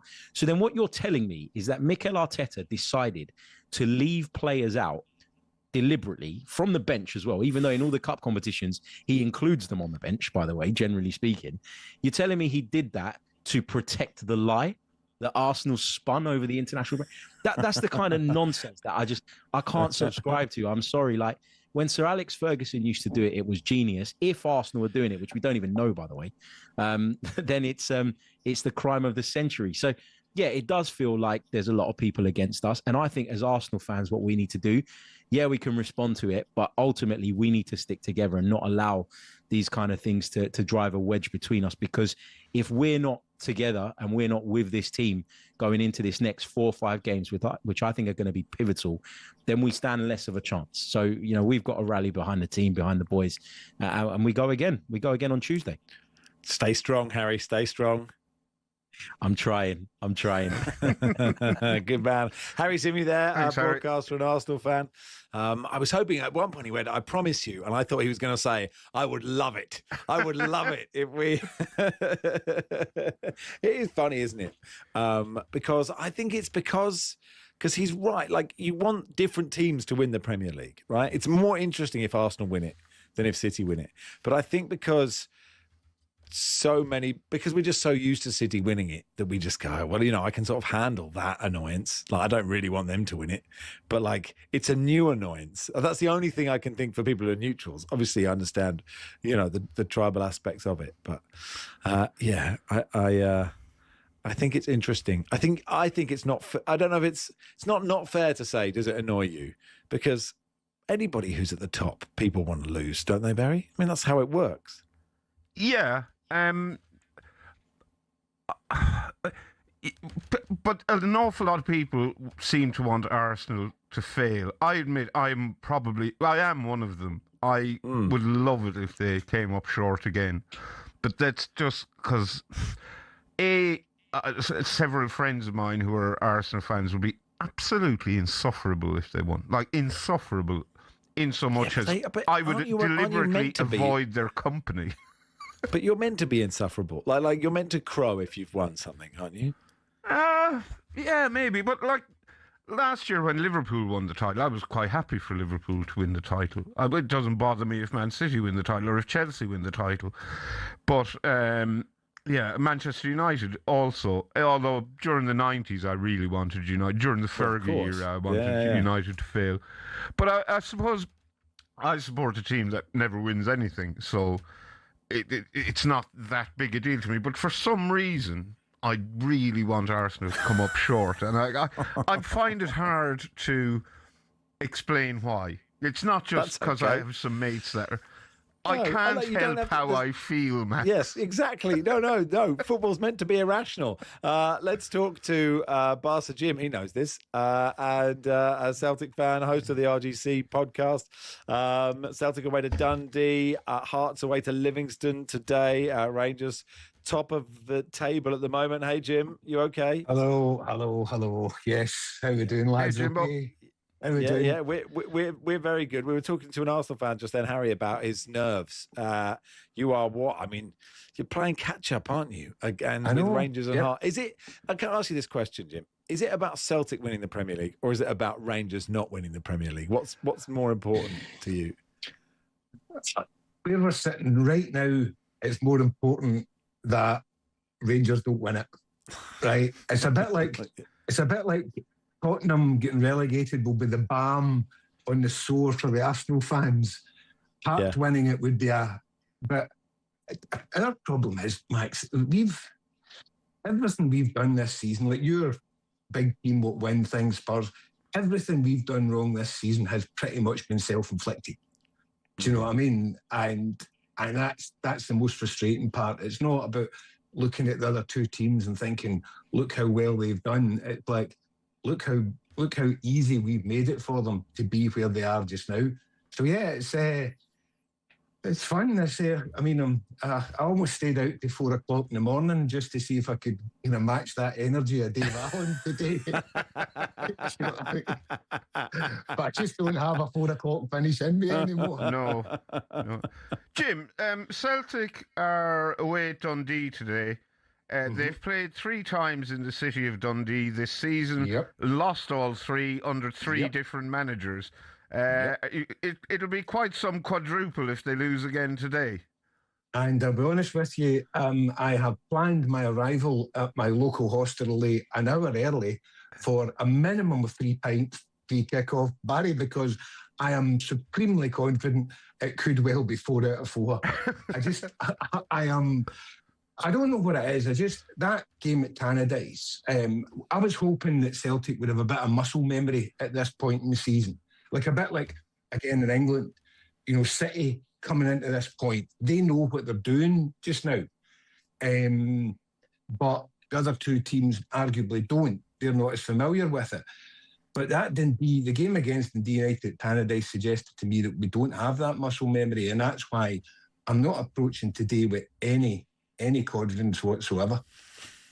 I just love how many football fans who are close to winning a league are basically terrified. That's what it comes down to. It's just not like, it's just much better not to be. I suppose if it's Celtic, it's different, right? You just didn't expect this. You didn't expect this. You didn't expect to be 5.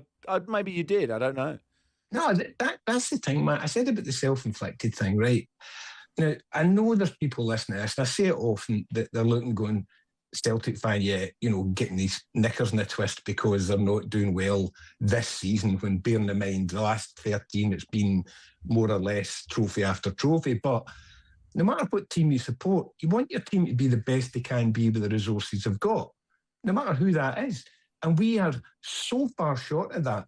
It's criminal, criminal, you know what I mean? But in that kind of way that football fans over-exaggerate every little thing. But yeah, it's been a shocking season. It really has been, and nothing that's coming up makes me think that that's going to be any different. So there we go, full of the joy. Incidentally, Barry, can I put a bid in now that Max has shown his true colours by trying to snapple your flat? If there's an unpleasantness next Sunday, I'll have the super soaker and the bike, if that's all right. Okay. All yours. Good man. Yeah, but it is. I mean, that's the thing. Like, you don't care that all these neutrals and all these English people, for the first time in years, go, "God, it's great to have a 3-way title race." And you're like, I don't want to hear. The. I mean, I do love how. Have you seen the horizontal snow in for the Hearts game later? That's sensational in April, isn't it? You have to love that. Fantastic. Storm Dave, we salute you. But I mean, bearing in mind, we're only a wee bit up the coast from them in Dundee. So I don't imagine. And if Dundee have learned anything from their neighbours, they'll have given the groundsman this week off. Because when we played at Tannadice, it literally was like watching Big Mac Revisited on a Saturday morning. The pitch was so that bad. So if we've got I always tell this story about them. I always tell this story that John Beck at Cambridge, he made the pitch so bad that he gave like a letter to the groundsman, Ian Darla, who still does it, to say, the pitch is not my responsibility. I can make better pitches than this. It's sort of like a disclaimer that he'd written to the groundsman because he wanted to carve it up and cover it in sand. Anyway, look, good luck, Jim, is all I can say to you. Good luck to you. Good luck to everyone. We take no sides. Yes, I love it, Max. Sorry, I would like to say I'm taking Hearts' side. I want Hearts to win. Me too. We take a side, yeah. And as I say, if this goes the way I think it's going to go today, then Barry, we are as one. Jambo Jim will be a reality. You couldn't do that the other week there, and I'm afraid that if it's not us, it has to be them. All right. Good luck next week, Barry. All right. Cheers, pal. Thanks, Jim. Barca Jim there. Jim Burke, host of the RGC Celtic podcast. They are on 61 points. They go to Dundee. Hearts at Livingston on 66. Both sides playing their game in hand today against Rangers, who are currently top on 66. It is Max and Barry with you until 3. Brought to you with the good people of Travis Perkins. Do what matters for the trade. Head to travisperkins.co.uk or download the app. We'll do some Millwall next.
All right, Cundy. Hello, matey. How are you? I'm all right, thank you. How you feeling? I'm all right. I'm okay, yeah. Gone well?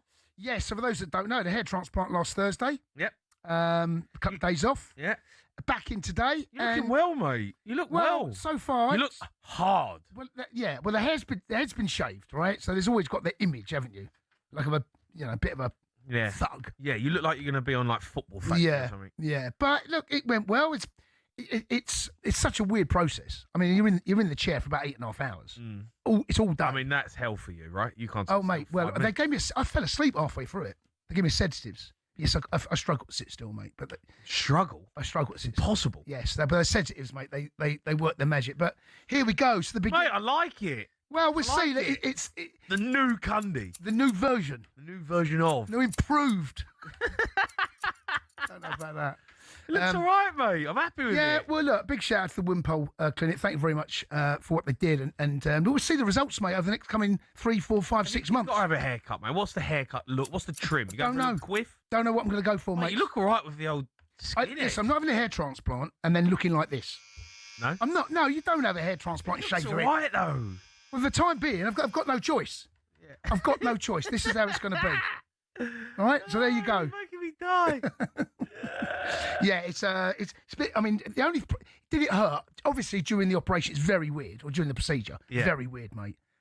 There was one at the back, so I had 3 people working on my head at one time, and I couldn't feel it, but I could feel them. It's a bit like when you had the anaesthetic in a dentist. You know, someone's working on doing something, but you can't really feel it.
edge of the penalty area. He's already scored once for Millwall against his former side. He's scored twice for Millwall against his former side. Into the bottom corner. It's a brilliant finish from Josh Coburn. There is the final whistle.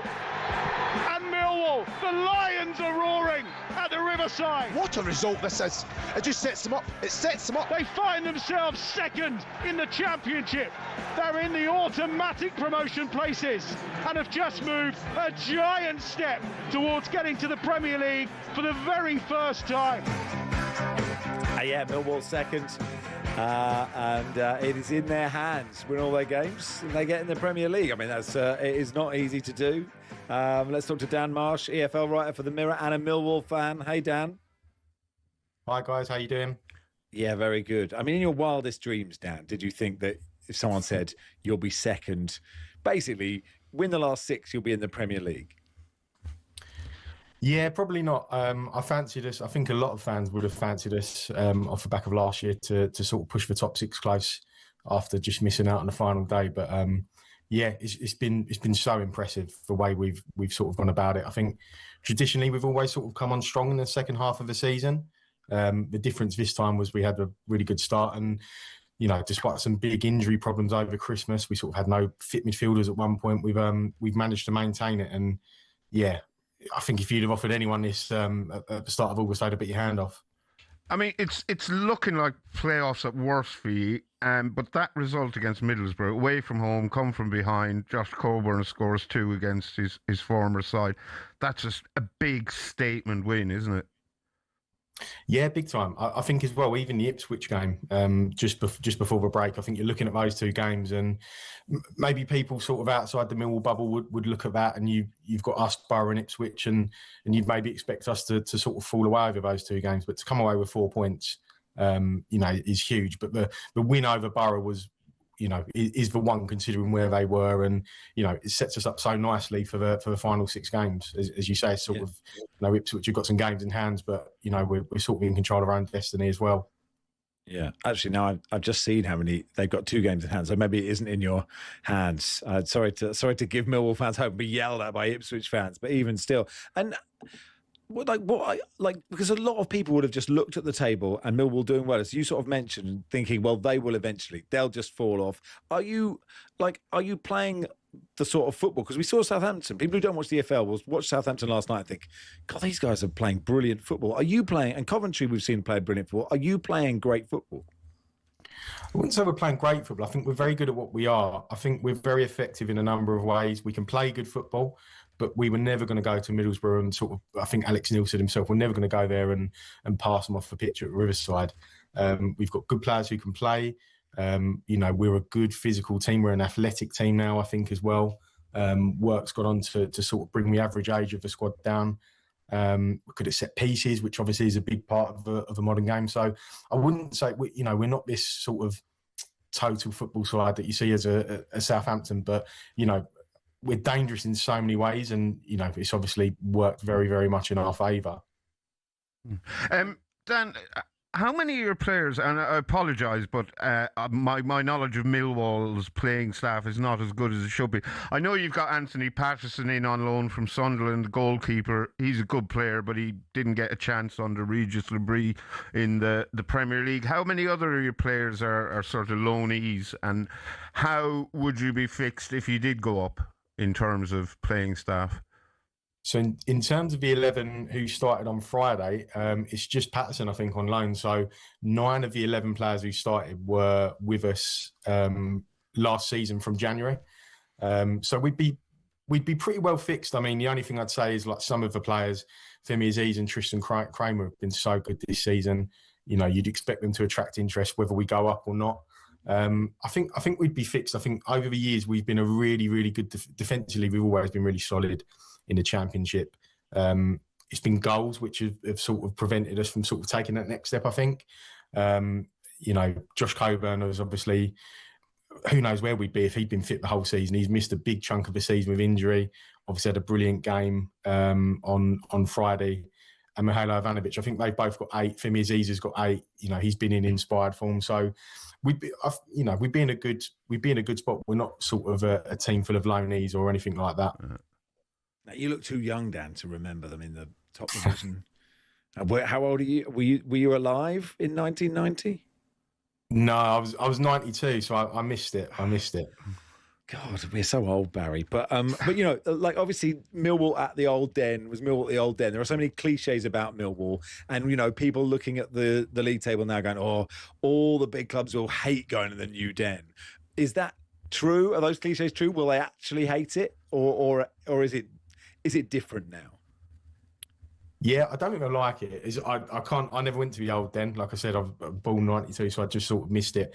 But, you know, on our best days, it's not a nice place to come. People, you know, teams won't relish it at all. You know, we've always been, it's the saying, isn't it? You know, no one will fancy a trip to Millwall, but the reason we're up there this season is because we're the best away team in the division. In terms of away from, we're the best in the league. You know, Alex Neil has made us a really good force on the road. But yeah, the Den will always be a great equaliser for us. I think that's something that Neil Harris really got when he was in charge across the two spells. Not everyone always has. I think under Gary Rowett, we were always thereabouts, and it felt like, you know, on some of the big occasions at the Den, it's hard to channel that sometimes into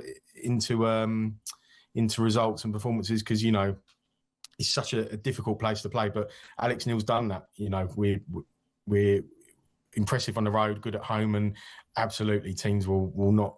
I can't say how it compares to the old Den, but teams will definitely not fancy a trip to us next year. Be great fun to see, wouldn't it? Just for the record, I have forgiven Neil Harris for leaving us to go to you because he's come back and we're doing really well. But just for the record, I have not forgiven Alex Neil for leaving Sunderland, and keep an eye on him, Dan, because he'll be off at the first sniff of a better offer. I don't know about that. He seems to like it. I think we're well suited. I think we're both well suited. Look, well, good luck, Dan. It'd be great if you managed it. Thanks for coming on, pal. Cheers, thank you. Just before going, just the game. Sorry, I should have brought this up. Yeah. It's there's a charity thing you wanted to mention.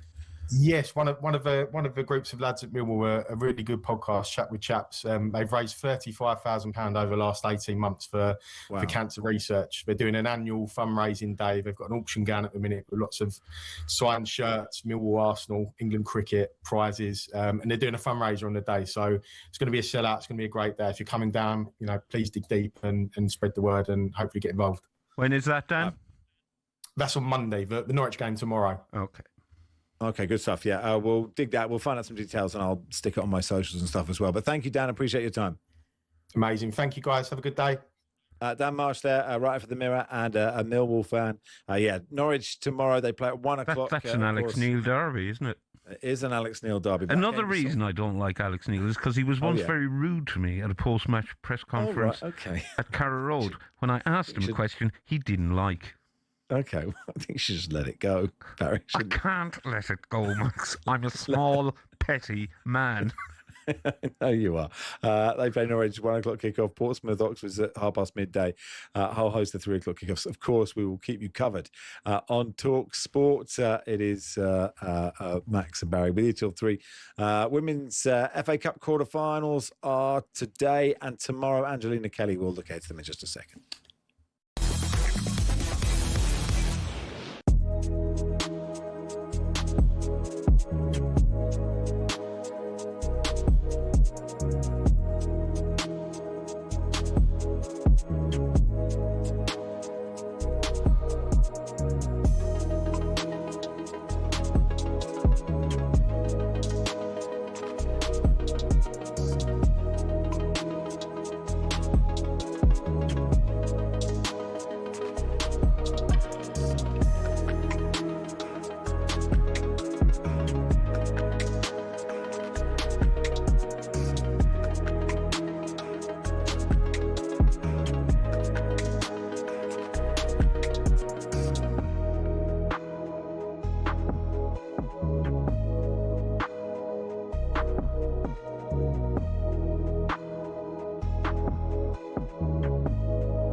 What about Mo Salah?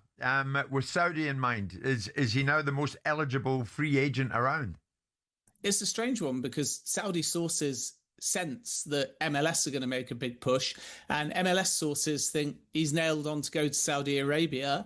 And as a free agent, of course, there might be European interest. I'm told that reports linking him with a move to PSG are wide of the mark. They're past that Galacticos era. Within MLS, a fair few teams have ruled themselves out, such as San Diego, for example, and New York City FC. But there will be franchises in MLS exploring that deal. Some think that Chicago might enter the fray, and others believe that one of the two clubs in Los Angeles will be interested within Saudi Arabia. We know the clubs themselves would love to be able to sign Salah, particularly Al Qadsiya, where Brendan Rodgers is manager, Al Ittihad and Al Hilal. Neom FC could enter the picture as well. But the strange thing I'm hearing in Saudi, Jim, is that the clubs would love him. They've got to be able to finance it. They're reliant on central funding, and central deal makers are still actually debating, is there value in signing Salah at his age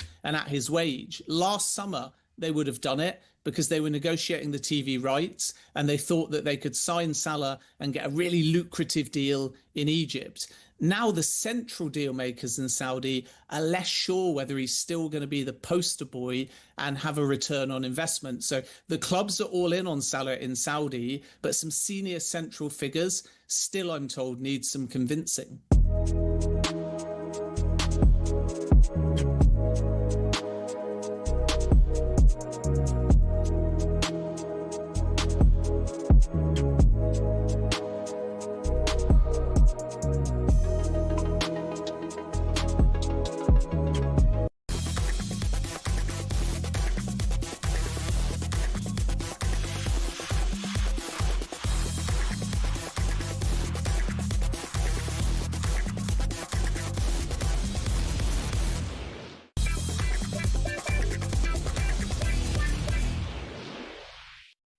The talkSPORT 20k giveaway. Yeah, we're giving away £20,000. That is £20,000 tax-free. And here is how you can win it. Text the word win to 83338. 83338. The text costs £2.50 plus your standard network rate. Or you can call this number 0343 418 7260. Lines close on the 9th of April at 4 p.m. You need to answer your phone if it rings. 18 plus UK residents only. It's a network promotion. Full T's and C's at talksport.com. Text win to 83338. Now, good luck, everybody. It's Max and Barry with you on the warm-up until 3. Let's do some Women's FA Cup quarterfinals today and tomorrow. Half-time in the Arsenal-Brighton game is goalless. Charlton play Liverpool at 2:30 this afternoon. And then on Monday, Chelsea play Spurs at 1:30 and Birmingham play Man City at 5 o'clock. Let's talk to our reporter, Angelina Kelly. Hey, Angelina. Hey. Brighton doing well to hold Arsenal in the early kickoff today. Yeah, definitely. I mean, Arsenal have fielded a slightly weaker side. I say slightly weaker side, basically. Alessia Russo is on the bench, but you've still got somebody like Chloe Kelly starting. So that's the kind of depth that they've got. But yeah, Brighton are in a bit of a weird position where they're just kind of in the middle, especially with the WSL. They're kind of not at risk of being relegated, but they're not really at risk of pushing for a European place, for example. So the fact that they've held Arsenal so far is very good. Obviously, Arsenal played Chelsea in the week in the Champions League and successfully knocked them out, although they lost the second leg on the night. So yeah, I think they'll be feeling a bit fatigued, but it's a big one for Arsenal. You know, they have won this trophy more than anybody else, but they also haven't won it in 10 years. So I think for Renée Slagers, it would be a big one for them to get, try and get themselves to a final and maybe lift this trophy again.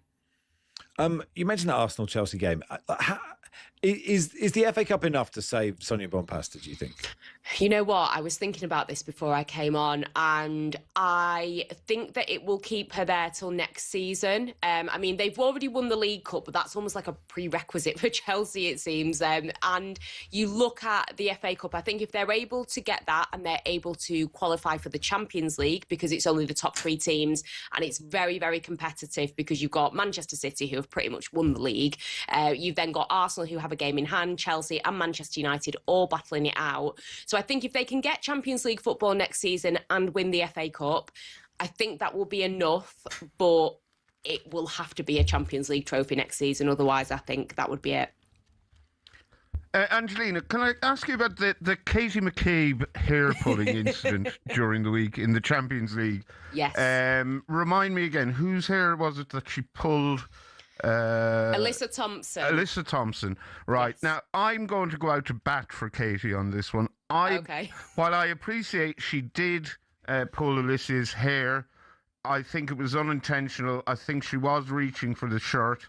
And she immediately apologised afterwards. And I thought she looked a bit sheepish as Sonia Bompastor was getting booked for complaining about Katie McCabe not getting sent off.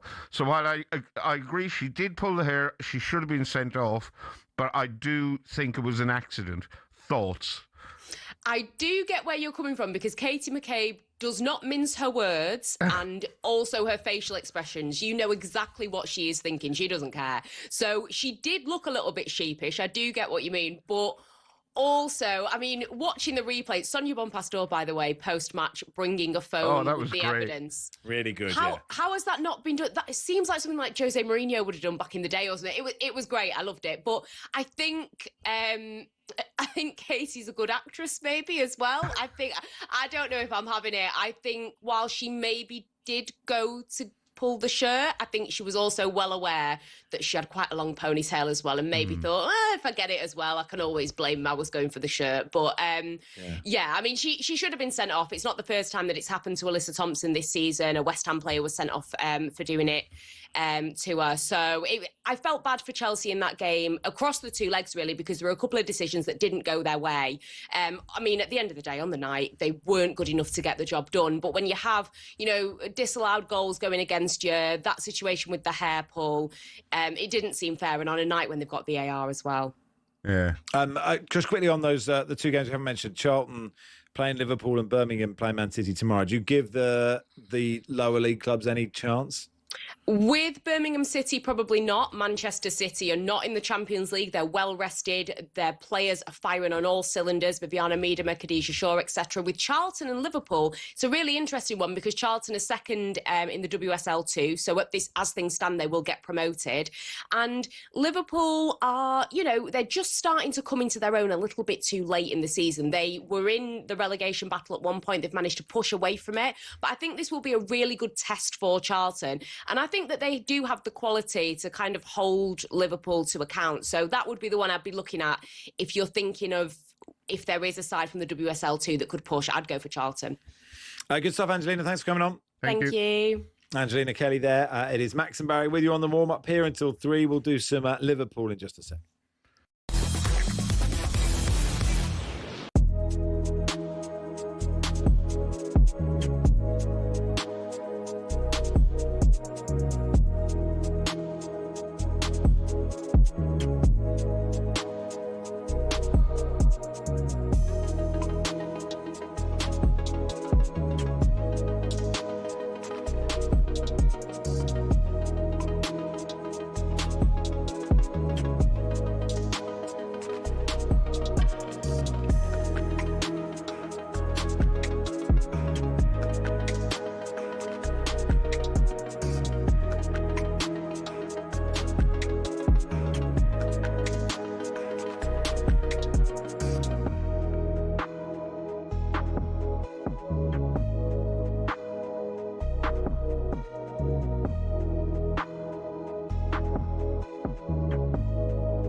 Yeah, I know, Ali, I got in trouble with you and Cass yesterday because you accused me of basically coming in and causing absolute chaos with the Mark Cucurella and Chelsea story. So I've got another one for you today. I thought, why not just carry it on? Good on you. And I thought we'd carry on with Chelsea and Enzo Fernandez, because Enzo Fernandez in the Chelsea firing line. Chelsea players have been unimpressed with his leadership on and off the pitch during the team's dramatic slump in form. He's berated teammates on the pitch, been vocal in the dressing room. Obviously, he's a vice-captain at Chelsea. He's put his own future in doubt.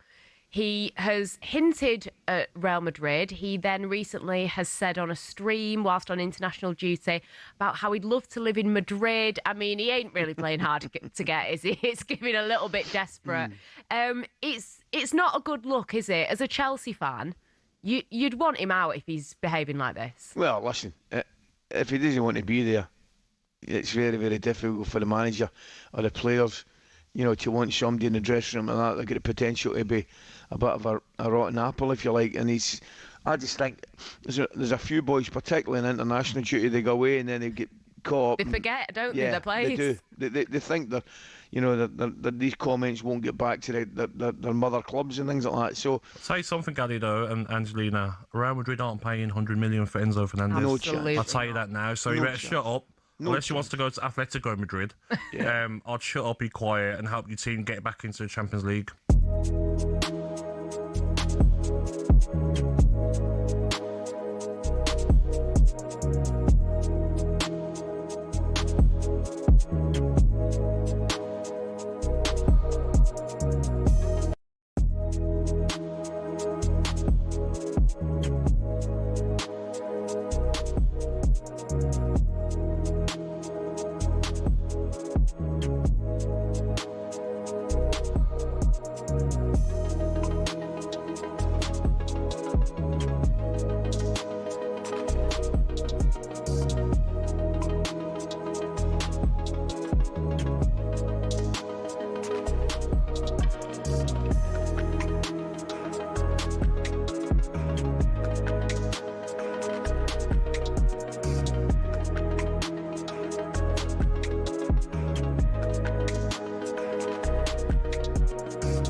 Through towards O'Reilly, he's gone down inside the area, and it's a penalty to Manchester City. It's Haaland left-footed, dragged into the bottom right-hand corner, and Manchester City lead Liverpool. That man Haaland adds to his tally. Another great little flick, and Haaland makes it two. They are in complete control, and they're in again here with Semenyo. 3-0. Liverpool were looking absolutely shell-shocked. Doku coming inside, found O'Reilly. The angle is tight. He's knocked it square, and Haaland has a hat-trick. Liverpool are being utterly dismantled. Haaland with yet another hat-trick. His 12th in Manchester City colours. Coutinho going down inside the penalty area. Penalty which will be taken by Liverpool. Mo Salah has the ball on the spot. Comes up, hits it left, but it's saved by James Trafford. And that is as comprehensive and conclusive as they come. It's not the cup elimination, it is the manner of it that will concern everybody associated with Liverpool. A terrible day at the office. Manchester City 4, Liverpool 0. Yeah, not a great afternoon for Liverpool, was it yesterday? Let's talk to Jim Boorman, friend of the show, author, broadcaster, Liverpool fan. Hey, Jim. Hi, yeah, not a great day at all yesterday. Happy Easter to Liverpool fans, eh? Happy Easter to Liverpool fans, to everyone else. And how are you feeling, Jim, after that? I'm really disappointed. I mean, I know in the immediate aftermath, I think I went on social media and said, this is one of the all-time lows as a Liverpool fan. You know, certainly from a football perspective. I know we've had other lows at sort of off the field, if you like, but as a football fan, it's one of the lows, you know, from all my years as a fan. Really? I can't think. I mean, yeah, really. God, you've had it good. I was thinking that. I mean, yeah. I think it's just I think it's the realization that, you know, Liverpool have ended up now so far away from where they need to be because, you know, you go into this season as league champions thinking, well, you know, it's not straightforward that you're going to win it again, but you want to be up there challenging. One of the teams you're going to be challenging with is Manchester City. And then you see a game like that yesterday where you just... you don't even look second best, you almost look third best in the game, which takes some doing. And it's just been a whole season of stuff like this, big, you know, 3-0 defeats and embarrassing results time and time again. And that's what it felt like yesterday. There was just no fight in the team. And when you see so many Liverpool fans leaving as early as they did yesterday, that doesn't happen. Liverpool fans do tend to stay, most of them, till the end of a game, no matter how bad. I think it said a lot yesterday that so many left. It's a low time, I think, for Liverpool fans. Jim, there are mitigating circumstances. They've had injury problems. They had a seriously depleted or a seriously disrupted pre-season. There's the unquantifiable effect on the dressing room of the death of Diogo Jota. But at best, Liverpool fans seem indifferent to whether Arne Slot stays or not. Can you envisage him being in charge at the start of next season? To me, if the fans are listened to, he won't be in charge at the start of next season. But, you know, it's whether the appetite's there from FSG and maybe from Edwards and Hughes to maybe admit that the guy they brought in, you know, all in good faith and all the rest of it, that maybe that guy just isn't quite ready for this job. It feels like he's got echoes of when Brendan Rodgers was manager, that, you know, here's a promising young manager that Liverpool gave a chance to, and then, you know, got towards that last season, that last full season of his, and it became clear over and over again that he just wasn't in the position to do a job as big as Liverpool, because it is a big job. And yeah, there are mitigating circumstances. Everyone gets that. But I suppose that is, you know, all part and parcel of being the Liverpool manager. The man in charge needs to be able to get the best out of those players, get them to perform for him. None of them seem ready to perform. And I know there's been criticism of the players, and that's fair enough. But, you know, when all of them are so bad, you can't just pin it down to just a couple and think, well, there's a few that could do better. I think, you know, mitigating circumstances aside, I still think most fans I speak to feel, and I've done for a while, it's not so much a matter of if he should go, but when. And, you know, if the Champions League game wasn't so close, I'd say plenty would have been saying maybe move him on before the next game. Right.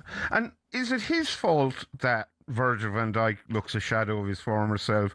Ibrahima Konate is not having a good season. Mo Salah isn't playing well. Or is it their fault that they're not playing well? That's the thing I can't really figure out. Or is it a mixture of the two? I think with Mo and Virgil, you can probably argue, well, eventually the day's going to come. You see with every single footballer, no matter how great they've been, that day comes where they've just, you know, they're just no longer good enough to play at that level every game. But there is some of it is his fault in the sense that, you know, he doesn't rotate very much. He plays the same plays all the time. The Galatasaray game, he played pretty much the same squad, other than what he was forced to change in the next game. He's not using his whole squad, which means when players come in as well, there's no sort of fluency, no sort of familiarity with each other. Considering, I mean, you know, we can say there's a lot of new signings, give them time to settle in, but by now, surely they should be better at knowing what each other's runs are going to be and all the rest of it. They don't seem to be. On the other hand, he wasn't given a centre-back. That's right, it was a farce at the end of the summer window when Gahey wasn't signed, but nearly was. Why leave it so late? Why leave yourself so short? Then in the winter window, why not go and get one? So basically, Konate and Van Dijk have had to play every game because, you know, Joe Gomez isn't a player that, you know, unfortunately for him, due to injuries, can play every game. So, you know, it's a mixed thing, you know, and I would say the thing in football, we always sort of have, fans always go straight away for the manager. It's not just the manager, definitely not. He's certainly a part of it. And I think if he is replaced, that shouldn't be the be-all and end-all that some clubs do, where they say, swap the manager, everything will be fine, because time and again it isn't. There's still other things that need to be fixed, like the transfer policy. Why no centre-backs? I did notice after the game yesterday that on social media, at least for what that's worth as a barometer of public opinion, Dominic Szoboszlai was getting it in the neck for not being contrite enough in the game's immediate aftermath, and Ekitike was getting it in the neck for swapping his shirt with Ryan Cherky, who then put it on. And Curtis Jones was getting it in the neck because he drives a very expensive car. These players can't do right for doing wrong. No, they can't. I mean, that's the thing. I think, as soon as the players, let's face it, they're playing the game we all want to play. We'd all would have loved to have been a play for our favourite clubs and all the rest of it. But, they're earning big money. How are they going to spend it? When we see it, when we see the way they dress and things like that, yeah, people can get angry. I think a lot of people are just hitting out who you're going to hit out at. I would say, leave Curtis alone with his car. If that's what he wants to drive, leave him to it. I think with Dominic, he's been the player of the season for Liverpool. But, yeah, you can't kind of shout at the last few fans that were in the ground as if it's their fault that you lost that game because, it's not. It's the players on the pitch playing the way they were told. I think, the fans he was shouting at were the ones who at least stayed till the end as well. Yeah. Are fans automatically looking at the next manager? And does it make it, and I've said this already today, but because Xabi Alonso is around, that makes a big difference to the future of Slot, right? You can get rid of a manager, but you do need to have somebody. So many clubs make the mistake of doing that and then just get Igor Tudor, for example, just picking a name from nowhere, or Nancy. Was it Wilfred Nancy at Celtic? Like, is it because Xabi Alonso's there that the pressure is even higher on Slot? I think that adds to it a little bit because, if someone said, Alonso's got a job somewhere else now for next season, who are you going to bring in? I don't think, I don't see many names being listed other than Xabi, so that becomes the one that everyone's expecting. Whether even he's experienced enough, to take on the role is another matter. Does he want to take on the role? But I think, at the moment, I think it's a case of, we need a change. You need someone else to come in. He's got the pedigree in terms of he knows what the club's all about. He's played here. And, he did well in Germany. He's unfortunate in Real Madrid, where I don't think you can really judge people as managers at Real Madrid because it's not a normal club, is it, the way they treat the managers? But you're right, it has to be someone else has to be lined up. Maybe that's why they're waiting at the moment, because the person that's lined up isn't available now. But the way it's going, the squad is so demoralised, or they seem to be. You do wonder whether an interim boss could be an answer just to give them a bit of a boost, because that Champions League place is still important. And I know there's 5 places this season, so it's technically easy to get in. But a couple of games from now, Liverpool play the derby away to Everton at their new ground. They could go above Liverpool in that game the way things are going, and that would just be horrendous. So I think something needs to be done to kind of put the brakes on this. Horrendous or fun, if you're a neutral. Well, yes. We could say, but yes. Sorry to put that in your mind. And but not fun if you're a neutral whose pre-season prediction was that Everton would be relegated. That's a good point, Barry. That's not looking good, is it? What saves Slot then? Win in the Champions League or a really strong Premier League finish is enough? I think, I think I've said this for a few games now, though. He needs to win every game now that's left, get through in the Champions League, win the Champions League. That'll definitely put him back up. It'll be harder to sack him, won't it? But I think in those other games, he's got to show that he can make the changes that are needed and get the best out of the players that he's got to do the best he can. Because end of the day, once that transfer window's shut, you're stuck with those players, and the best managers get the best out of whatever players they're given. So I think, between now and the end of the season, he's just got to basically win every game, which is such a tall order. And if not that, at least look like you're trying to win every game, because Liverpool haven't looked like they've tried to win every game at all. Good stuff, Jim. Thanks for coming on. No problem. Jim Boorman there, Liverpool football writer for the Anfield Index, amongst other things. Just in Scottish Premiership news, Max, Hearts are a goal down against Livingston after How's the weather? 11 minutes. The weather looks quite pleasant, actually. Oh, that's a shame. Stop the horizontal I'm snow. looking at it on a screen that's about the size of a snooker table. So, I can't see any sideways rain or sleet or snow or anything. Fair enough. So, look, a big goal in the title race there, Hearts losing, and a big goal in the Women's FA Cup. Brighton have taken a short lead at Arsenal. So both those games going against what you might expect. Could get no grace as a football manager. Won the league he won the Premier League. Everyone goes, it's not easy to win the Premier League. And now it's just, and Jim even said, well, I guess if he wins the Champions League, it'll be harder to sack him. You win the league and then win the Champions League, and you're still like, well, I'll probably get rid. Anyway. The compensation for failure is so good, Max. Yeah. I'd love to be Why is compensation for failure as radio presenters not as good is what I think.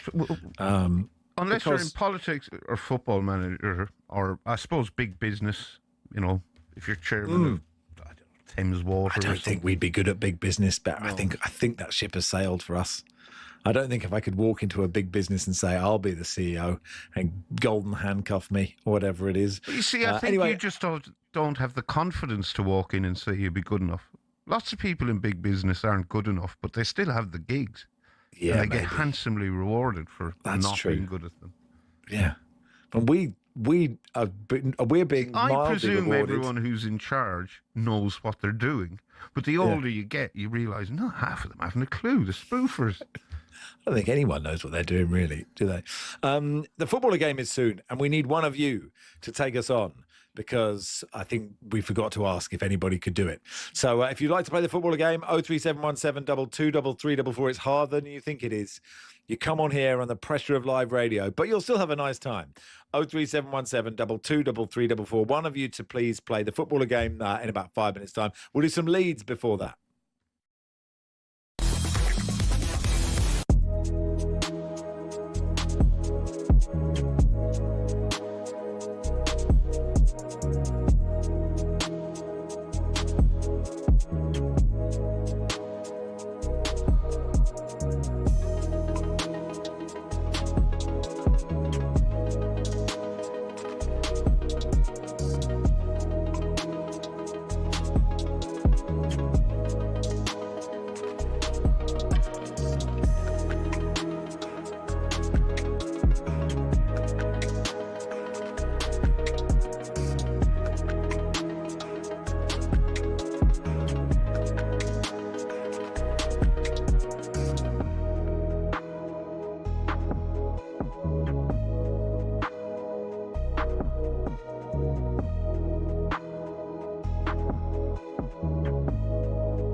In terms of greatest Premier League managers, because if he does leave, he will go down as one of the greats. Yes.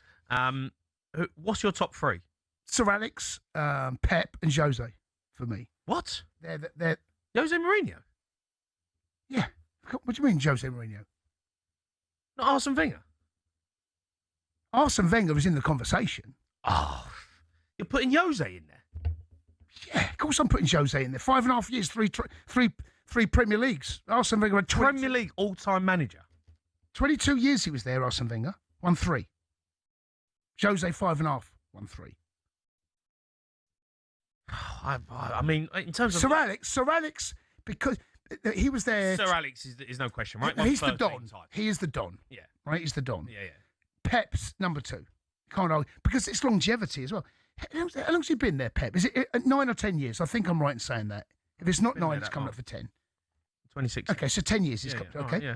Yeah. He's won 6 Premier Leagues. Yeah. Come on. That's... Yeah, no, but Arsene Wenger changed football. Oh, he did? Arsene Wenger, when he come to the Premier League, he revolutionised the game. He completely changed the way we play now, the way the Premier League is, what it's become. Without really and truthfully, was down to Arsene Wenger. Without question, because Arsene Wenger changed the attitude. So I remember Arsene Wenger used to come in, used to get the players coming in on a Sunday for a warm down, right? And I was at Ipswich at the time. All of a sudden, I was at George Bailey. He's got us coming in for a warm down on a Sunday. What's all this about? Arsene Wenger started it. Yeah. So I drive from London up to Ipswich for a warm down. Yeah, but he did. He revolutionised the game. He changed the way that athletes. Yeah, but fans don't care about that.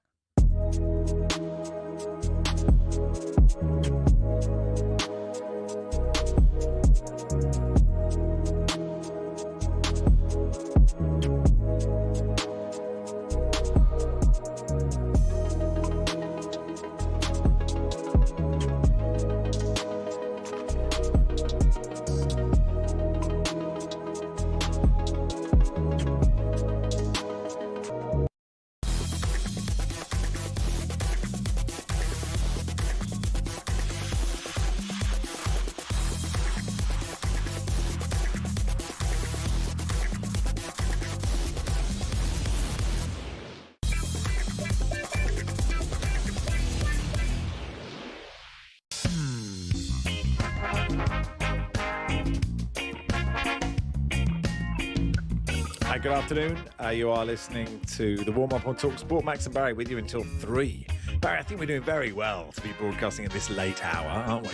Yeah, I've got a nosebleed. I'm not used to broadcasting this late on a Sunday. Head on, 40 minutes, and then we get to do what we want to do. What are you going to do? What do you want to do? What do I want to do? Yeah, in 40 minutes. I'm in Australia, Barry. I'll go to bed. Oh, okay. It's what I'll do. Yeah. I won't go out on the town. I've got a 4-year-old and a 1-year-old. They'll be up in about 3 hours. Ooh. Anyway, no one cares about this. I mean, I really do, but that's not your problem. West Ham Leeds, commentary on talkSPORT later. Natalie Sawyer, host after us at 3 o'clock. Let's talk to Daniel Chapman, friend of the show, author of 100 Years of Leeds United. You can find him at Leedsista, like fashionista.com. He joins us now. Hey, Daniel, you okay? Hello there. Are we not staying up for the commentary? Well, of course I will be listening to talkSPORT through the night, as I always do, Daniel. I will be listening with one ear while watching on television with my eyes. Yeah, the best way to do it. Well fenced, both of us. Now, look, Sam Delaney, West Ham fan, was on earlier, and I actually foolishly asked him a question, something along the lines of like, would you rather not be playing this game because, staying in the Premier League matters more? And he gave a very good reminder of why we love football, which is about maybe winning stuff on the very rare occasion you get to this position. And I presume, Daniel, and I don't know you really at all, I'd say, but in the sort of 30 minutes we may have chatted over our lives, we've crossed paths. You see football as a dream, right? It's not about winning the cup is more important than staying in the Premier League. It is. We can come back into the Premier League, and lots of the things people say about dropping out of the Premier League, it'll cost the owners millions of pounds. That's not my problem. And players might have to renegotiate contracts. Also not my problem. It'll be very upsetting if Japanese don't want to get relegated. No one's going to bring it on. But the upside of winning a cup is you get to, you have the cup. You've got a cup. Yeah. End of. A cup is nice. It's what we're here for. Win a cup and we can enjoy having that cup for a year. No one else will have it during that time. Sure. And the Leeds last cup, was that the first division then? Is that the last? Is that the League? Well, that's when we start counting promotions to make it feel not so long ago. But yeah, a Charity Shield even from summer 1992. But yeah, we've not won anything for a long time. So that's another thing of it's getting a long time since we won anything. So let's just win something. And do you think Daniel Farke shares your view? He made 9 changes for the game against Norwich. Making 9 changes is fine if you go on to win 3-0. What kind of team do you expect him to put out today? He's been talking it up strong because it's a long time until we play at Old Trafford. It's the next league game. It's not till a week on Monday. So his attitude is that the players will have plenty of time to recover. I think he was saying recently, if you can't play, Tuesday, Saturday, then you shouldn't be in the Championship. You should be in the Championship. We're a Premier League team. You shouldn't be playing football, basically, if you can't handle that sort of schedule. And I hope he does go strong because there's a number of players who didn't have a great international break. Our Welsh contingent, last time that when they lost in the Euros and didn't get to go to the Euros, they all came back and were quite depressed for the rest of the season. And we then didn't get promoted, losing to Southampton at Wembley. And so I'm hoping that they can come back, get all that out of the system and get us into a semi-final against Southampton at Wembley. So the history just has that danger of repeating. There was that little frisson of excitement for the rest of the season as well. Daniel, are Leeds... I just thought in my mind that Leeds had been really brilliant this season. Obviously, there's this moment happened at the Etihad where you almost won and Farke changed things, and then you went on this decent run. But you are really, you are in real danger of going down. Okay, you're what, 4 points off the relegation zone, and it is so tight between you, Forest, Spurs, and West Ham. But sort of what's happened recently? We stopped scoring goals.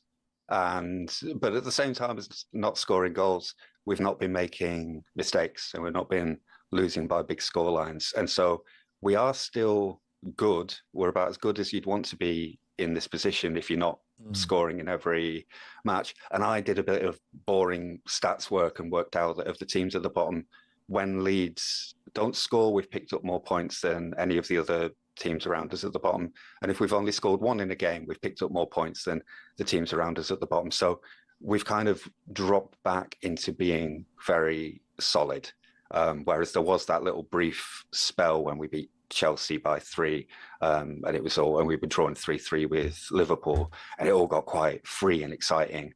It's as the end of the season is approaching, I think, as is probably inevitable, it's getting more tense, more difficult to score goals in the Premier League. It's the hardest thing to do, but I think also being able to stop teams from scoring goals against you in the Premier League is a really good way of staying in it. Mistakes as well. If we look at how many, I think Tottenham made more mistakes in the first 20 minutes against Atletico Madrid than Leeds have all season. Statistically, even down to that. Southampton are the high watermark last season. I always picture them going down with just Aaron Ramsdale looking distraught because he's let a pass go under his foot. It felt like that was happening every week. It doesn't count own goals, and it's a bit, if you want to do the definitions, but Leeds are on 3 mistakes. I think Southampton were like 18 last year. So solid, no mistakes, nothing stupid, keep it sensible. And that's sort of got us into a good position, but it's not helped Daniel Farke, who has always suffered at Leeds from this idea that he's not a very exciting manager and that he doesn't let out all our attacking players. Willie Gnonto doesn't get a look in when we're being very solid and not making mistakes, which is, again, today, maybe just let those players off the leash. Let's see Buonanotte, who we brought in on loan from Brighton after he didn't do anything at Chelsea. There's an argument for just giving those guys a chance today and seeing if we can maybe change it around and start scoring away out of problems.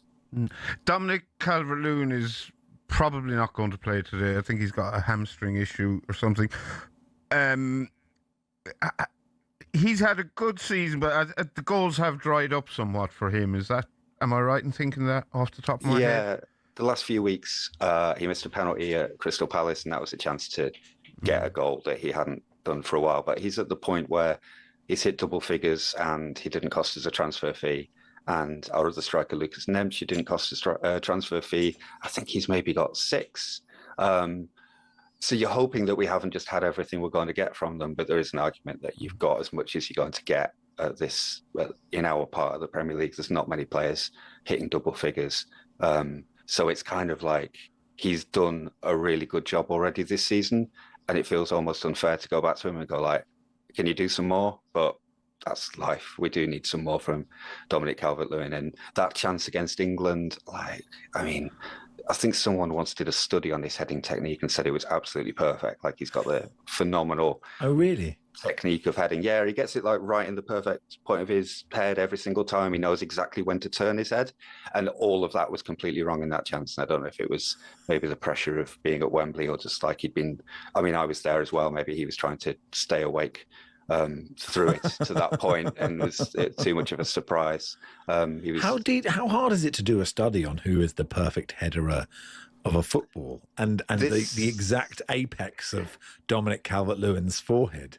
I think the credit for this goes to, I read it in The Athletic some years ago when he was at Everton, and they invited somebody to review lots of footage of him heading a football, and they decided that what he was doing, the exact point of, I guess, the widow's peak that he was using every single time, and the timing of the turn of the head was just second to none.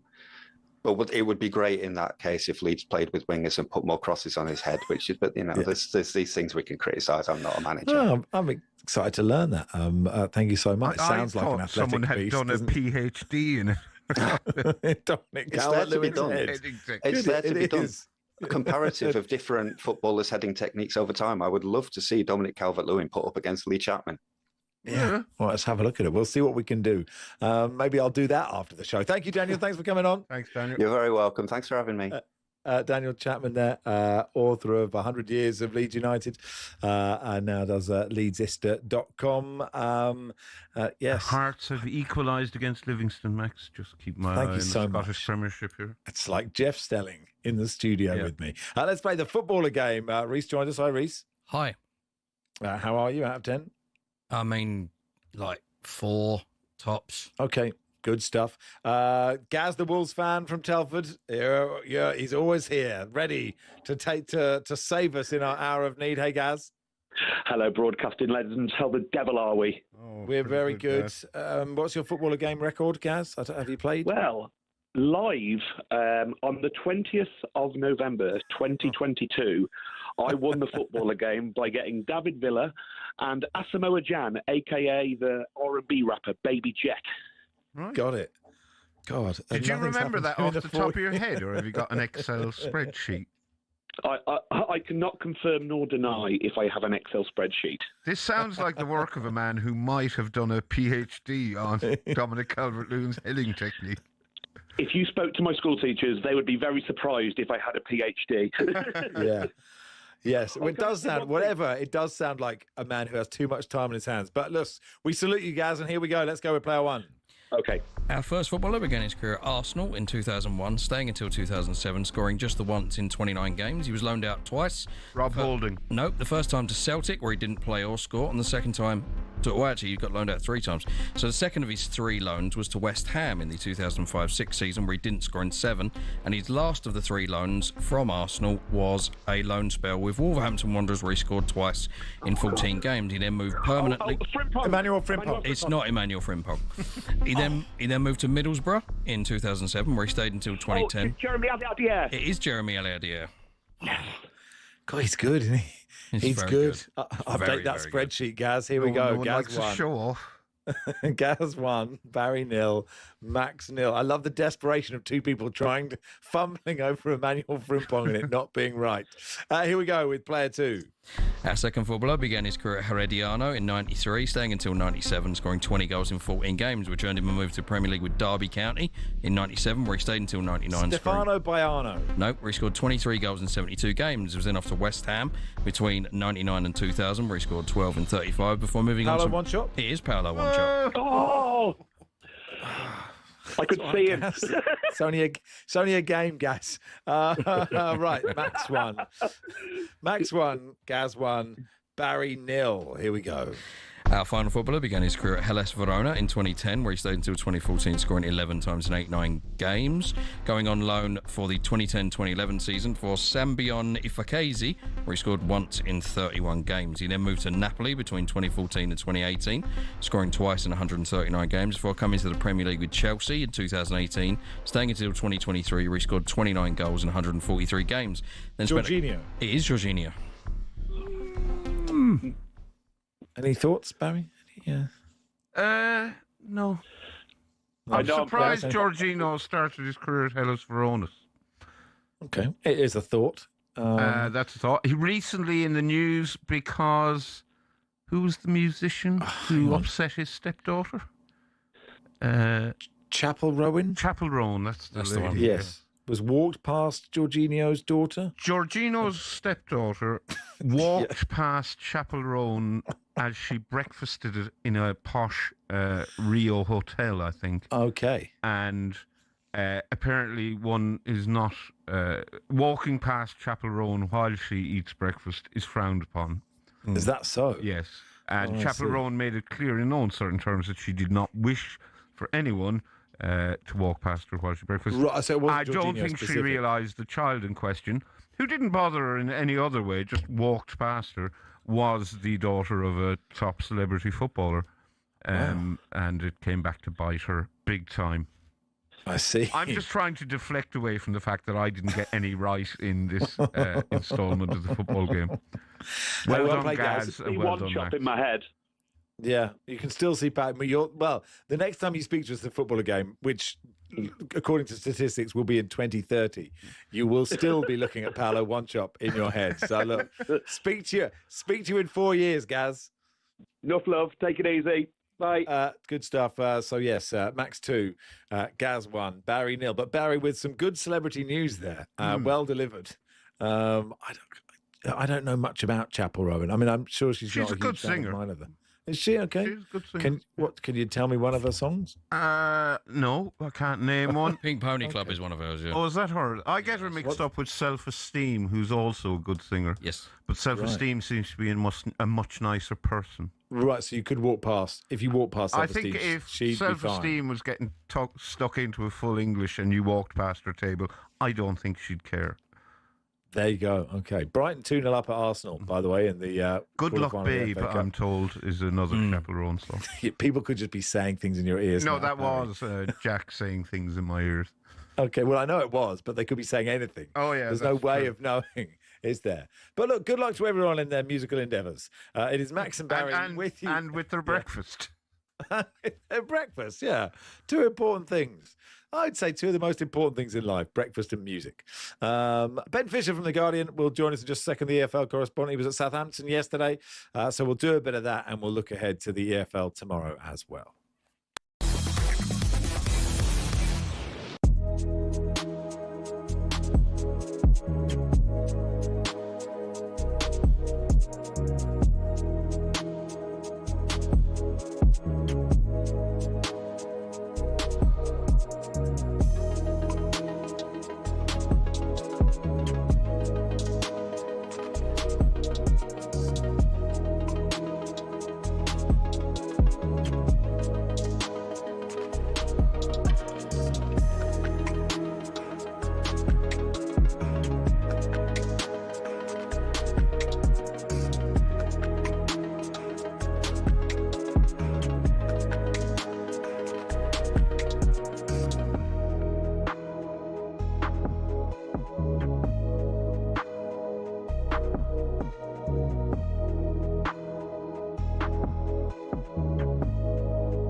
If you look at the fact that Chelsea have done 600 million worth of transfers in the 25-26 season and paid 65 million agent fees. Now go look at Aston Villa. Aston Villa have done 70 million worth of transfers, 57 million worth of sales, and paid 38 million pounds in agents fees. So when you look at the ratios, you go, you did 120 million worth of business and you paid 38 million, which is about 25-26%. Right. Chelsea have done 600 million worth of business and paid 65 million. So whilst the numbers look horrible and in the scale of things enormous, in the representative terms of what business has been done, they're not enormous. Now, then you take the losses. Chelsea got 100, however they got it and however they concocted it, they got 125 million pounds worth of profit last year. We know how they did it. They sold their women's team and a whole raft of other things. I'm going to get to that. So the PS, well, that was what they were allowed to do, right? And in previous times, I agree. In previous times, Man City and Chelsea were allowed to build football teams with impunity, and Newcastle can't. So we all are a product of timing, and we're all a product of opportunity, and we're all a product of creative outcomes based upon the circumstances that we operate in the time that we operate them in. So I look at this and go, yeah, they've made 250 million pounds of losses, right? We are, if they're not worried about it, and they believe they can cover the gap between the PSR and also the consequences of squad cap rules that they put into place, that they've got consequence on already, then that's their business. But it's up to us to observe it. And if Chelsea are the biggest spenders on agents and the biggest spenders on transfers and have the biggest losses, how on earth can Egbali, Behdad Egbali, who you met recently, and to quote you, is one of the most impressive operators you've ever met in football? One of the most compelling is what I said. Yeah.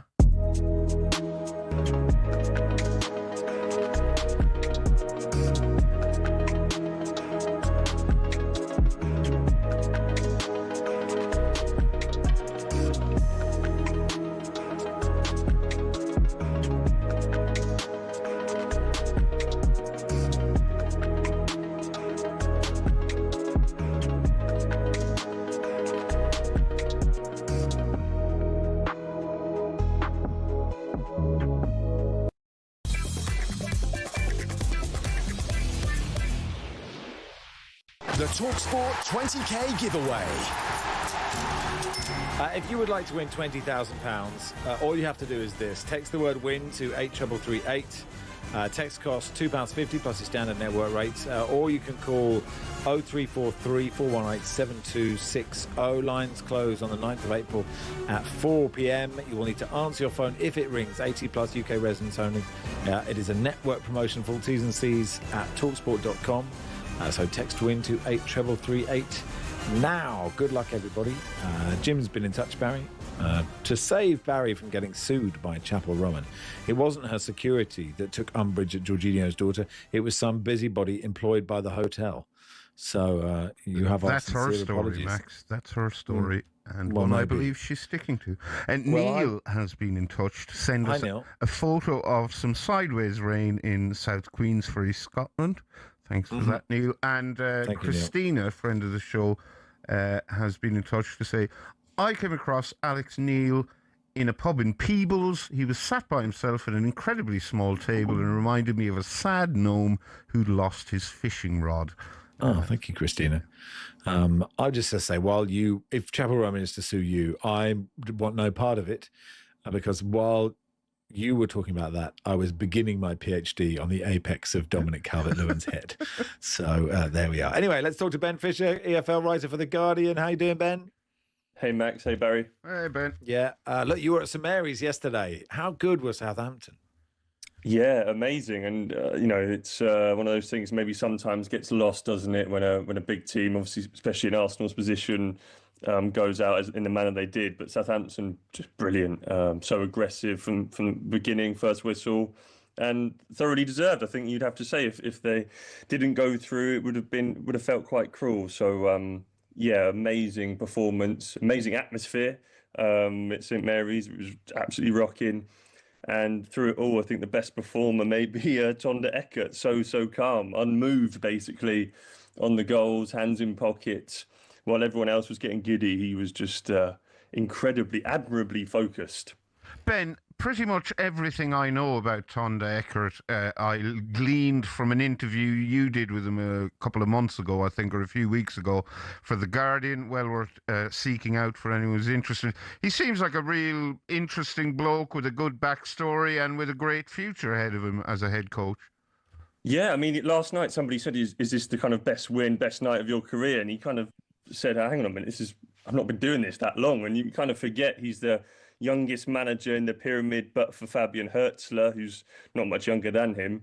And yeah, this is his first real crack at sort of senior management. He's only really just turned 33, but he's making it look easy, because let's remember, Southampton were in a right pickle when he took over, and now they've got an outside chance of top two. I mean, playoffs much more realistic, and I think they will get in the playoffs, but yeah, they've even got a shot at the top two. Yeah, and have they been playing? Because I think people who don't watch a lot of the Championship, who watched that game last night, will be just surprised at the quality of football that they play. Yeah, and I think that maybe bravery as well, and the kind of just, front foot is it feels a bit cliche, doesn't it? But that is kind of his mantra. And also, I think compared to some of the teams that do get relegated from the Premier League, on paper, they don't maybe have sort of a team full of, Premier League players playing in the Championship. There's a few players from different parts of the world in different stages of their career. And he's managed to blend it quite nicely. Let's look at the games tomorrow then. Start off the early kickoff in the Championship, Portsmouth versus Oxford. It's a massive game at the bottom, isn't it?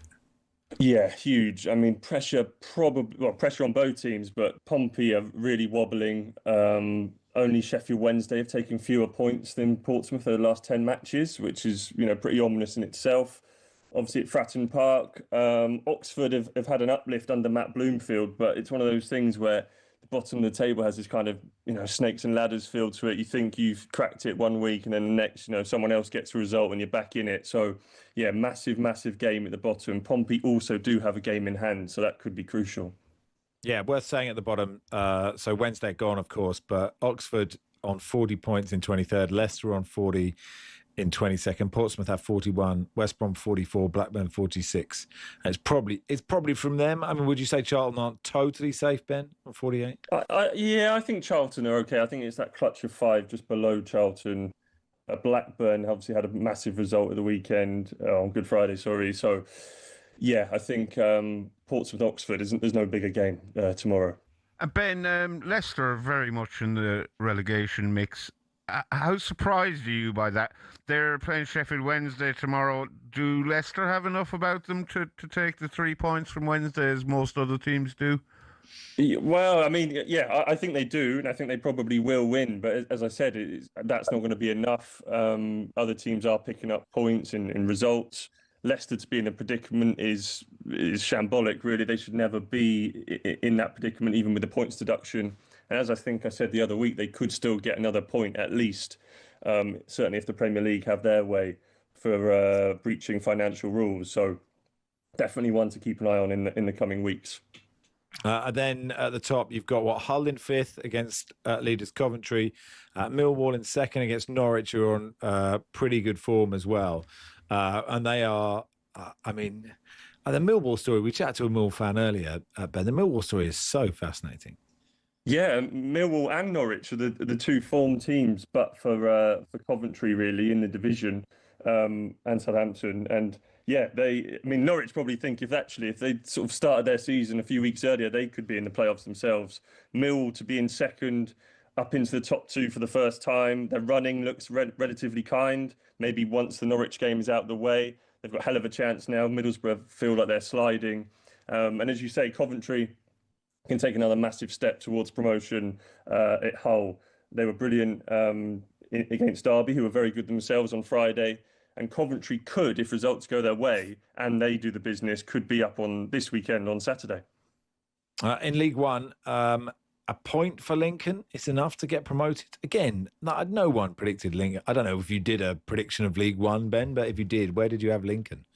Well, certainly not top of the pile. I mean, I think for a while now they've been kind of impressive and people have sort of been applauding from afar the way they do their business, but they've got a bottom half budget, sort of 16th, 17th in the division.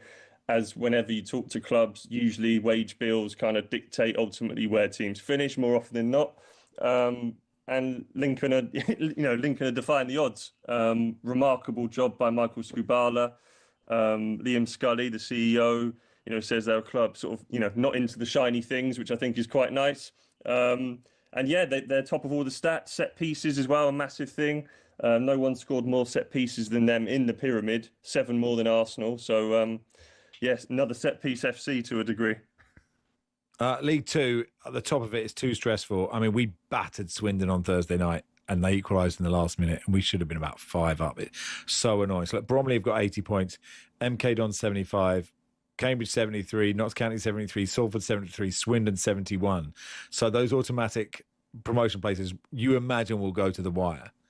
Yeah, and I just think the dynamic is really interesting because Bromley are now not playing again until Tuesday at home to Shrewsbury. So actually all of those teams can pile the pressure on Bromley. MK Dons at Oldham, Cambridge at Cheltenham, Notts County have got Newport, Salford at Crewe. And Bromley have had a wobble. They equalised in the 101st minute at Barnet last time. That was after losing at Barrow, who are at the bottom. So, yeah, it could be interesting going into Tuesday. And the bottom of League Two, to finish this off, Ben, is normally it's 2 sides are just gone, aren't they? But there are Harrogate of 33, Barrow 33, Newport 34, Tranmere 36, Crawley 37. It is so tight. It's agonising down there. Yeah, and obviously I think I said that Colin Kazim-Richards got 1 up on Christian Fuchs on Good Friday. Great win for Crawley. He's had a really good start at Crawley as well. Yeah, Newport, one of those teams slugging it out. As you say, it's going to go to the wire, I think. Good stuff, Ben. Have a lovely afternoon. Yeah, thanks a lot, guys. Ben Fisher, our EFL writer for The Guardian. It's Max and Barry. We're here until 3, and we have just enough time to play Guess the Attendance with Justin Morehouse, all brought to you with Travis Perkins. For the latest big trade deals, head to travisperkins.co.uk or download the app.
Is it nigh on impossible, Frank, to keep a lid on the hype surrounding Moses at the moment? No, it's not. And the Zone had a massive rating for the fight. I think it's their highest rating this year for it, so I'm told. So, he's people are well aware of what it, who he is and what a talent he is, and he showed that certainly on Saturday. It was a very mature, performance with a very durable, tough guy. And he'd done a job. He'd done a magnificent job. And, look, that's the future of boxing. He's the future of heavyweight boxing. And I'd have no problem tomorrow making him with Mr. Usyk. I'd make it in a heartbeat tomorrow. Question, Frank, for you. I mean, we had the other day on Talk Boxing Nikisa Badarian, who I know you'll know, and he talked about, and you don't need to be taught how to manage and match fights, right? That's not what I'm making the point here. I'm sort of sense checking what he said. His attitude was he would, if he was managing Atomy, it'd stick him in with Andy Ruiz in Madison Square Garden because it gives an opportunity, A, to put him in against another decent fighter to give him another learning curve, but also breaks him into America by doing something Anthony Joshua couldn't do, which is knocking out American heavyweight that has some repute. Is that got some sense in that thinking? Sorry, who was it who said that? Nikisa Badarian, you know, Jake Paul's promoter, and Nikita's a very good promoter, very, you know, and he knows what he's doing. We will be going to America. That's obvious. That will happen this year, and who the opponent is, we'll see. If it's Ruiz or any, I haven't got a problem with him fighting any American fighter at all.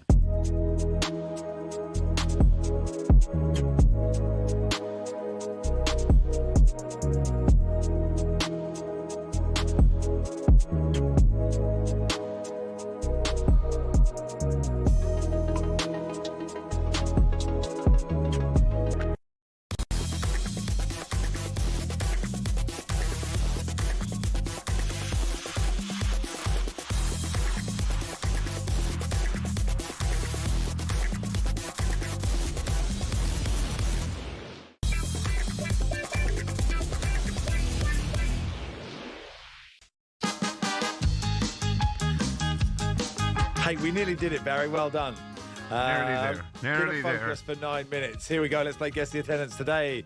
Top journalist Barry Glendenning takes on top comedian Justin Morehouse. Welcome to the programme, Justin. Hi, guys. How are you? Very good. How are you, pal? I'm all right. I'm a bit tired. This late playing of, this is it's a little insight into what the players we're going to have to put up with, or what we're all going to put up with when the World Cup's over in the North Americans. Things going on a bit longer than you needed to. So never been one to survive so long, really. Yeah, I think it has been moved for TV reasons. I think Guess the Attendance today.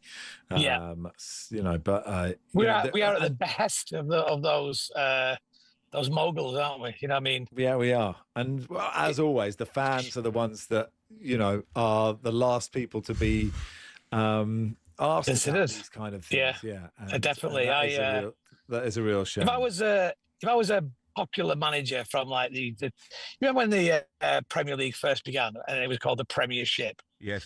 Yeah. There's a certain trait of player and management who was around at that time who'll not let that go. No. It's like they spent so long changing their mindset from Division 1 to Premiership that now they can't not say Premier. I mean, what a bit of branding that is. That's stayed for so long, hasn't it? The Premiership. Let's begin. Barry's looking good, by the way. Bridge. Yeah, Barry's looks great. Oh, thank you. Yeah, he does look great. Yeah, he's still keeping fit. Yeah. The half marathon's next Sunday. Next Sunday. I haven't lost weight. I've actually put on weight. It's all muscle, though, isn't it, Baz? I don't think it is. Anyway, you're just one big bicep these days, aren't you? He's one big glute. Yeah. He's a quad. I don't want to talk. Anyway, let's Stamford Bridge. Here we go. For Al Halam of England, refereed Chelsea 7, Port Vale 0. But how many were there at the bridge to watch that demolition, Justin? Oh, not quite full. How? 38,000. 38,000. 37,999. 38,375. Well done, 1-0. So just great guess, Justin. Really good stuff. Let's go to the Riverside. Anthony Backhouse of Cumbria refereed Middlesbrough 1, Millwall 2. That was on Friday, wasn't it? But how many were there to watch that win for Millwall, Barry? Dear. 39,500 people. Oh, 39,499. 32,100. Yeah. 2-0 to Justin. You've overestimated the people of Middlesbrough. I think I've just overestimated the size of the Riverside Stadium. Yes, Justin. Yeah. Just let you know that 24 hours ago, I was in Austria in the mountains. So I technically have been training at altitude this week. So Okay. maybe. Did you yodel a lot? I didn't yodel. I went up mountains using cable cars into the frozen tundra to watch people I know have conversations with other people I know recording podcasts. It's quite a strange thing. It was quite a strange thing. Okay. The comedy festival called Altitude. It's Yeah, that one, that skiing comedy festival. Oh, yeah, I know. Indeed, yes. I know. Yes. Oh, yeah. Did you have a nice time? I had a great time, thank you. Do you want to know more about it? Yeah, I like Barry asking if you yodeled. It's almost like when we had the man from the Faroe Islands FA on, and he asked if he was wearing a Viking hat. But cliches, they're there for a reason, Barry, aren't they? Huddersfield won, Reading won on Good Friday. Was he, Will though? Finney. He was, yeah. Was he? Will Finney, he was. yeah, that's when we first. That's why talkSPORT brought in visualization and everything on YouTube, because of the Viking hat. Will Finney, son of Tom, refereed. Huddersfield won, Reading won in League One on Friday. Last minute equaliser for Huddersfield. But how many were there at the Accuse Stadium? Justin. And the Friday before that, I was performing there myself, that very stadium. Okay. 17,490. Barry. Right. If I get this wrong, it'll end a very long, unbeaten gets the attendance streak for me. So what, you said 17,490? I did indeed, yeah. I will go 17,489. 17,148. So that's it. It's 2-1. We've got 40 seconds for the last two. Cambridge won, Swindon won on Thursday night. Absolutely robbed. 6,400. 6,000. Look at him. Look at him just go. 6,399. 7,336. It's 2-2. And we go to your Achilles heel. Hibs 3, Kilmarnock 0 in the Scottish Premiership. Callum Scott of Scotland refereed it, but how many were there at Easter Road? Justin. 18,000. 17,999. 18,927. So close, Barry, but you were defeated at the end. Justin 3, Barry 2. Yes. Commentary of West Ham Leeds in the FA Cup is next.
When we look at the end of the season, let's talk about the title race and the run-in.